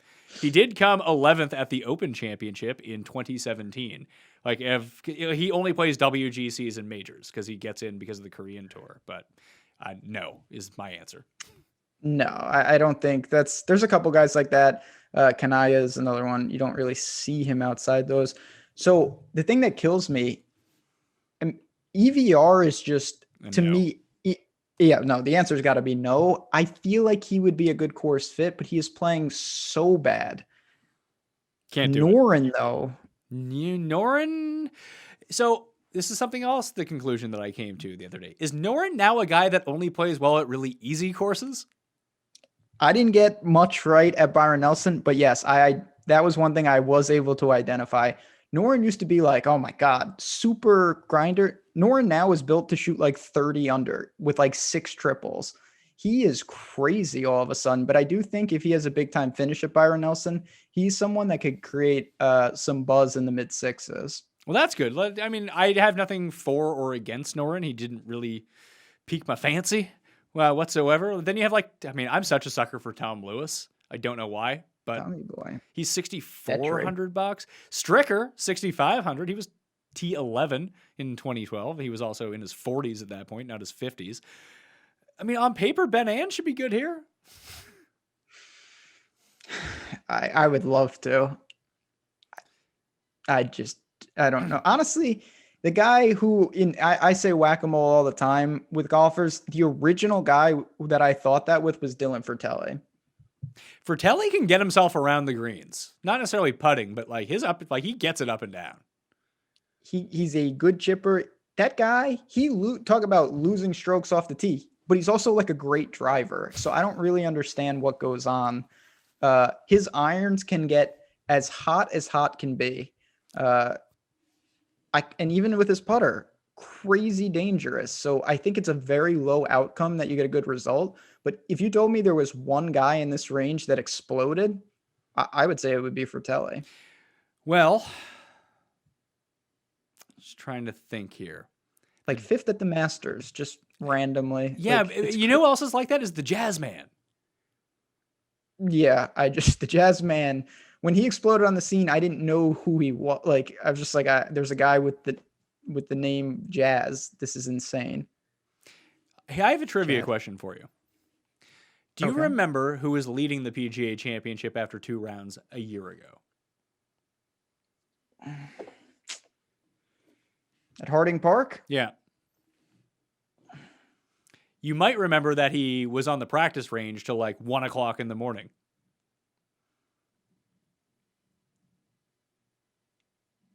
Ricky? Hao Tong Lee.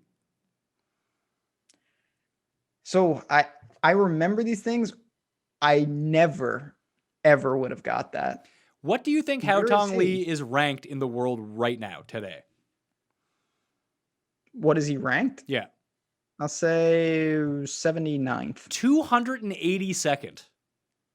What the hell happened to him? He was leading the PGA Championship after 2 rounds, and I don't think that he's made a shot since. He just still on that practice screen? Yeah, they chained him up there. They're like, you're never leaving. Jesus Christ. Yeah. Man, because he's a guy, he's had some results in WGCs. That's like, I mean, again, I know I'm getting random now. You remember Thorborn? Yeah. Now, he had different circumstances with his stuff, but he used to be good. Well, now he's probably in jail. Isn't he back on? Isn't he like leading the European tour? Like, didn't he almost win? He is, but he's also like. Didn't he almost win like 2 weeks ago? he's definitely playing over there, but I think his case is still potentially pending. Yeah, Bjorn Olesen. He's currently 53rd at the British Masters. I tailed like you really do want when you want to hear about these Euro guys at the bottom.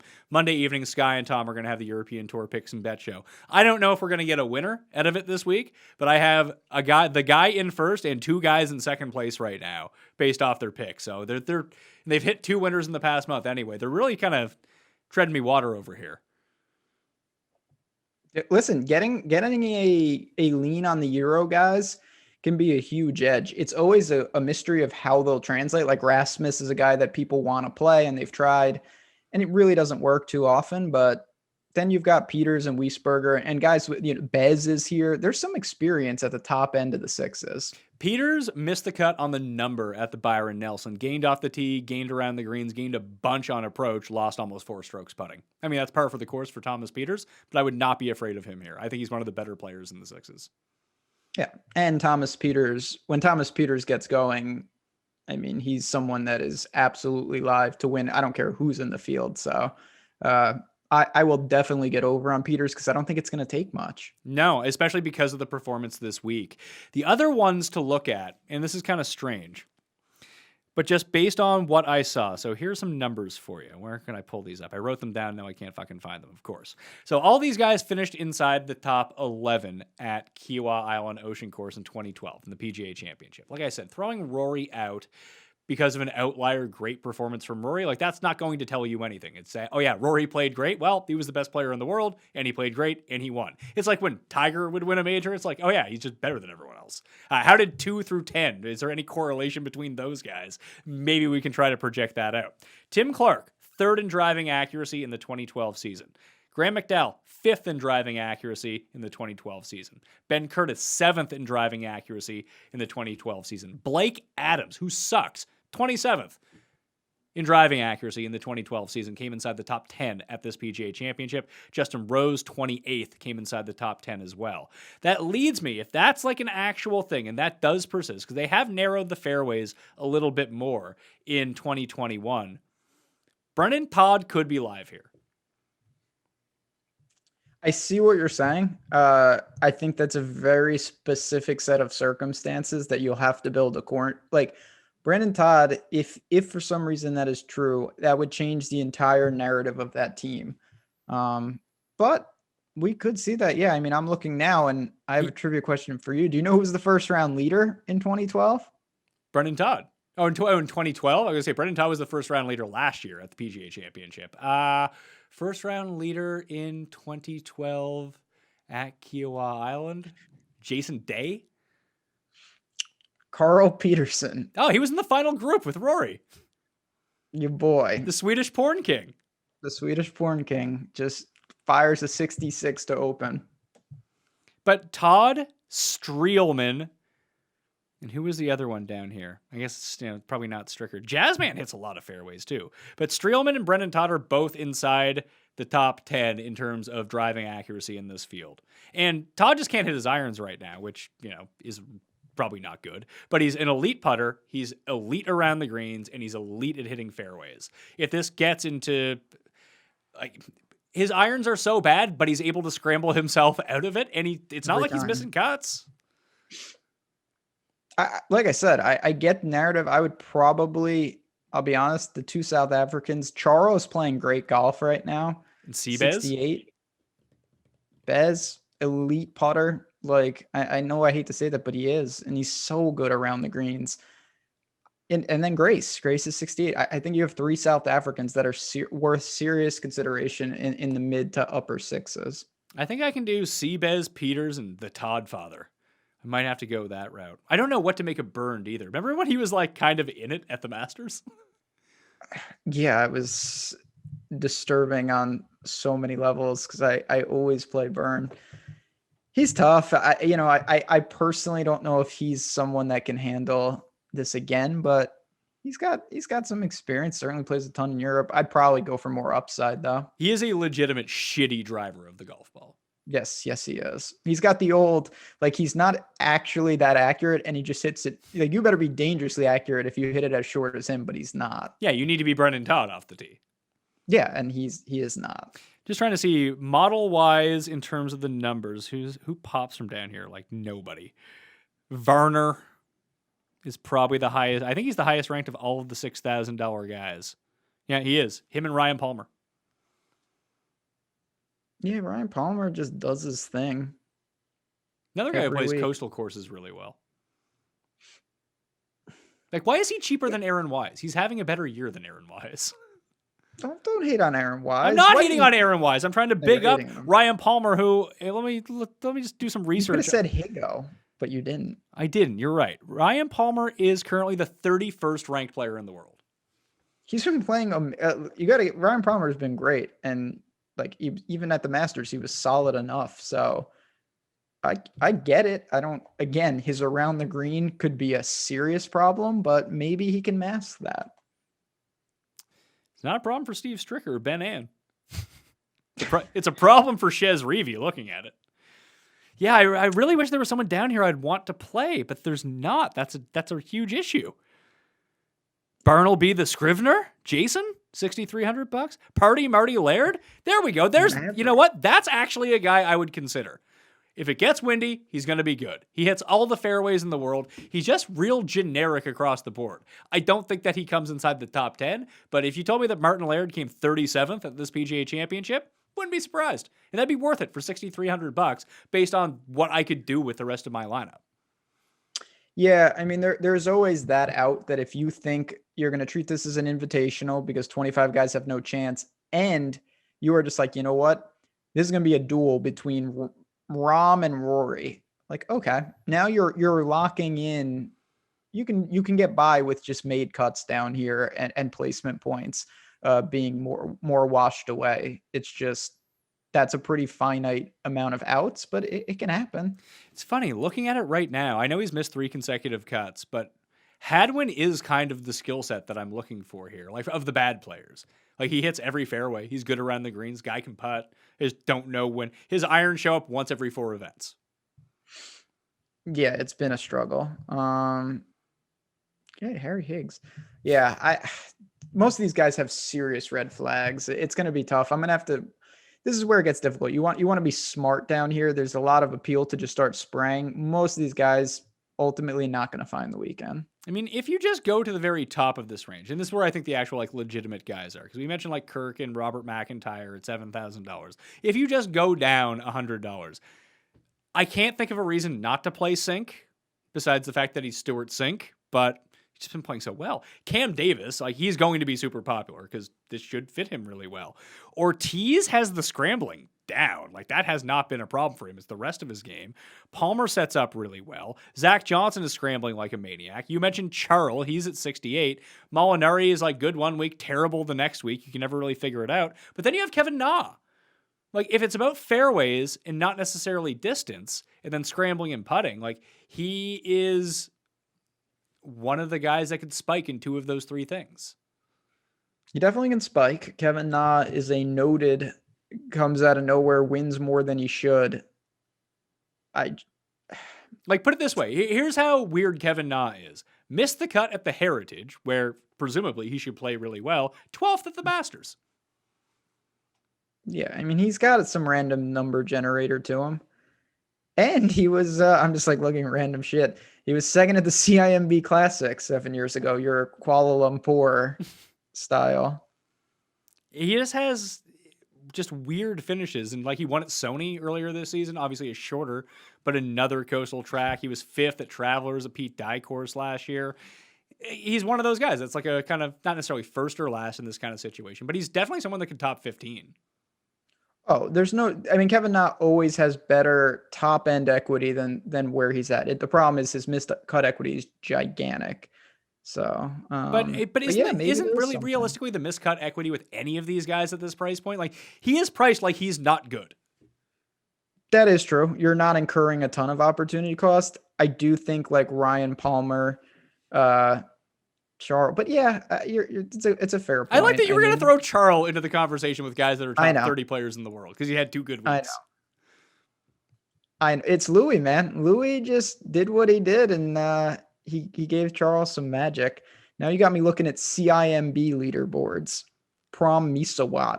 That's great. Really good. Oh, where's my guy? Poom! Shake, shake, shake the room. Isn't he always in those? God, there's been some dudes over the years.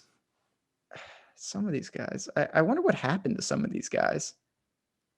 Who knows? You can't play in Kuala Lumpur anymore, so I mean, people just don't show up. It's like when you go look at the Zozo when it's played in Japan. It's like, who are these guys?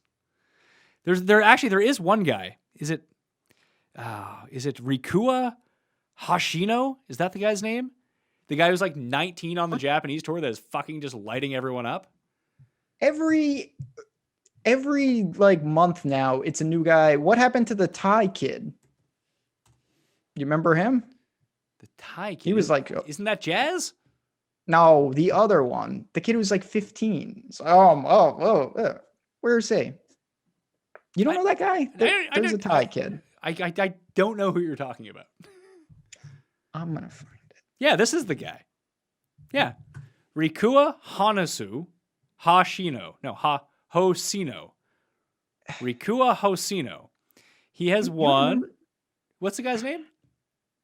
It was like he came over here and then they made his name like Tom Kim. Oh and everyone yeah, was that like, guy. Yeah. Yeah. I played him. Jigga, yeah. He may Where be- is he? He's not here. Okay, maybe this guy's the different guy that I'm thinking of because this guy was born in 1996. That makes him 25 years old. That is not who I'm thinking of. But he's ranked number 100 in the world rankings right now.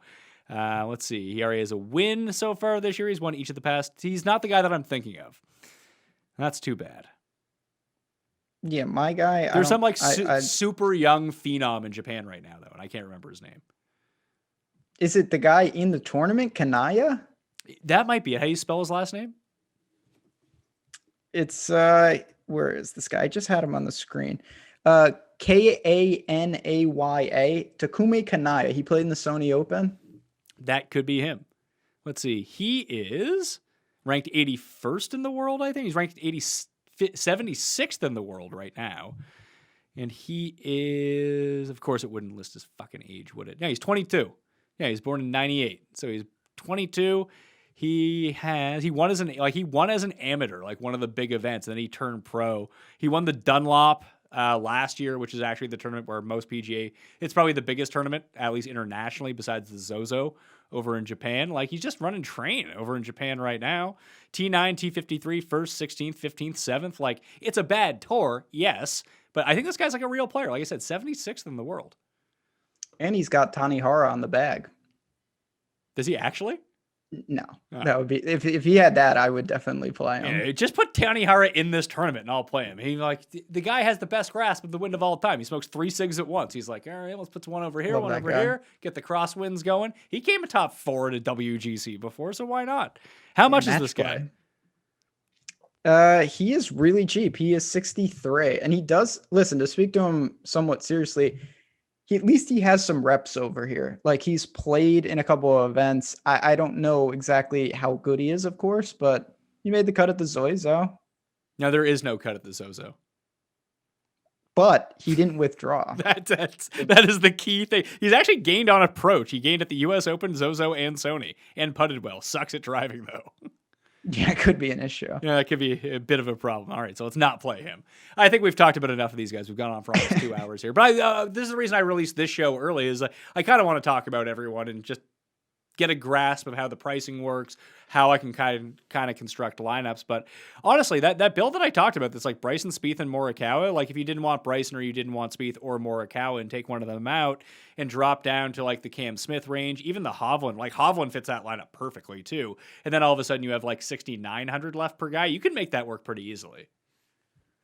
No doubt. There's permutations of that. Like for me, Spieth, Morikawa, and Reed, you have flat 7 for the other 3. That works for me. I like the look of that. You've leveraged already with Reed. You're available to take some chalk in the mids. Like, you could do that and add Casey, and you're still okay. So let's get to the play the best plays lineup. Now that we've talked all of this through, who are the best plays at the PGA Championship on DraftKings in the Millionaire Maker? I am not concerned about ownership for this lineup, just who are the 6 best guys that we can fill out in a roster. We've kind of both said that Hovland's probably the play, right? Yes. So Hovland is going to be the first man in at $9,300. Who does he go with? So I think that maybe I'm jumping around a little, but I think Paul Casey is clearly one of the best 6 plays. Okay. And we're talking about like value-wise, that guy makes a lot of sense. So Hovland 93, Paul Casey $7,700. I can't believe I'm going to utter, do you think that Keegan could be in this lineup? I think that he could, yeah. Based on the way that he's playing. Like, who do you trust more of those guys who like rate out statistically really well between like Hoffman, Kirk, Tringali, Keegan? Like, I actually do trust Keegan the most of those guys. At least I've seen him do it in big. Like, he won a FedEx Cup playoff event like 2 years ago. He's won a major. Yeah, he also shot 80 in that one that would have given me the crown, but that's neither here nor there. Yeah, I trust him more than, like, listen, Chris Kirk is at a resurgence. I like Chris Kirk a lot, but like winning the King and the Bear, I'm not sure exactly if that correlates. Like, Keegan's been playing well for a while now. So we'll throw in Keegan. We currently have $8,600 left per player. So that means we can go splurge on someone else, like a Xander, who would probably be a name to put into one of these lineups, I would think. Or we could go like Berger, and stick in that line. If we go with Berger, Ooh, that's I someone- got it. All right, let's hear it. So we got Hovland, Casey, and Keegan, right? Yeah. What about this? What about Xander, Berger, Matt Wallace? I don't think that Matt Wallace fits the bill for this. I think that we both agree he's a really good play. Maybe, you know what, we can make that lineup. Let's see. Does that actually What do you work want to out? do? Higo? Learn. No, in the 70, I mean, Sam Burns would have been the perfect guy to throw into this lineup at this point. But Or Charlie. like, honestly, like I think that like I bet Matt Wallace to win. I actually think that Siwoo might be the answer to this. Yeah, see, it's funny. Siwoo, his price is just, I really thought if I didn't look at pricing, I would have said that Siwoo was like where Adam Scott is, where Answer is. Yeah, like I don't But it's- understand why he's cheaper than Answer. Yeah. Was That's this the all fair- just based off who did well at Wells Fargo?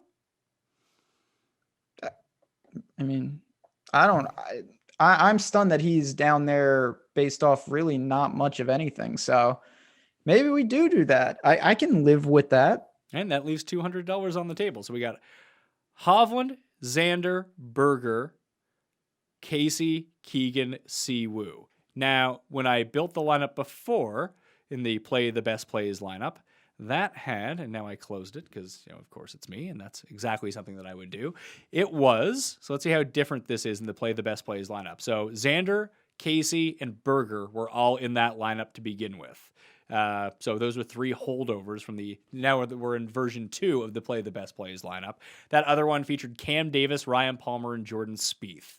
And we didn't really talk much about Cam Davis whatsoever, or even Ryan Palmer. But that was just when I did the show and first got the pricing, those were the names that really stuck out to me as ones that would be good in this situation. But I guess Xander, Berger, and Casey. Pencil those guys in as chalk. Yeah. And then I think it would be a question of, would you rather play Keegan or pay the $200 for Sam Burns? I think I'd rather play Keegan. I definitely would. I mean, I would play, like, between me and you, I think we would both play Matt Wallace in that spot. Oh, there's no question. And I would play Bubba. So there we go. But I See, wouldn't but play because Higo. I don't play the good plays. I play the bad plays, and that's why I lose money. But I can identify what the good plays are. Yeah, I mean, we did this experiment a couple weeks ago, and I got a text from you, and it said, our play the good plays lineup is smashing. And that summed it up nicely with Max Homa and co. just doing extreme damage. But you can work off that. I don't think it's crazy to use this lineup, and then you take 2 or 3 2v2s or 3v3s off of it. There's nothing wrong with that. The play the good plays lineup is a dangerous game. Well, I don't even know how common this lineup is going to be, only because it has no players above 10,000 in it. Yeah, you are going balanced, like from 9 to 7. You only have a $2,100 range here, which is pretty crazy. Yeah. All right, then we'll do it on the Pat Mayo Experience. We have 4 more shows, so thanks for sticking with us for the 2 hours. I told you about all the giveaways. FantasyNational.com/Mayo. Smash the like. Oh, I forgot to mention that off the top. Smash the like button to the episode. Now people aren't going to do that, Ben. That's terrible news for the analytics. Yeah, there's no chance anyone made it this far to smash the like. But smash the like. I know how that goes as well. Yeah, where this is coming out on the weekend. Obviously, we're going to hammer down what the picks are going to be, all culminating with Wednesday when I reveal the final picks and the final bets and everything like that. I think it is good to bounce these ideas. Like, this is just sort of a long form, like, hey, here's everyone in the field. Let's talk about them. And some people get it twisted, like, oh, you mentioned everyone. You can't pick everyone. It's like, yeah, I'm aware you can't pick everyone. That's a thing that you can't do. So I feel like I've whittled down my now new short list to 35 players. I need to get those 35 down to, 18, 19, 20, and we'll be good to go. It's a great way to do it. I employ that strategy a lot. You just slowly whittle it down, and it's good because then no matter what happens, at some point in your mind, you could say, I thought of that guy. I mentioned that guy, but yeah, you want to be careful about doing too many players. Yeah, you got to get your moral victory. What do you guys got going on over at Osimo this week? So yeah, this is great because, like I said, this is a very broad stroke, and obviously me and the team over at Osimo are going to have all the content that you guys need from Alex's projections, the ownership. I will be on shows all week answering your questions. So come on in, even if it's just for the week. We have weekly passes. You can go to my Twitter, JazzRazDFS. follow me, and you could see we'll probably have some promo deals out there for you guys. This kicks off PGA Championship week on the Pat Mayo Experience. You're looking for NFL, you can go check that out up on the feed. But remember, about all the draws, the important one, rate, review, and subscribe to the Pat Mayo Experience audio podcast.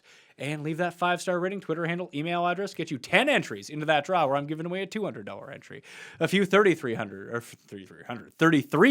Wow, entries. I'm getting the draw. I mean, you're probably going to go review it 800 times. I'm giving away the 444 or something like that. No, the $200, what does I got here? $333, $5 $20, $10 $10. Plus, I'm going to have a huge assortment of tickets, hopefully, to give away on Wednesday, all culminating with the live chat up on Mayo Media Network. So, I hope this was informative. I'll be back with research on Sunday. A much shorter show, I promise you on that, okay? I'm Pat Mayo. Thanks for watching.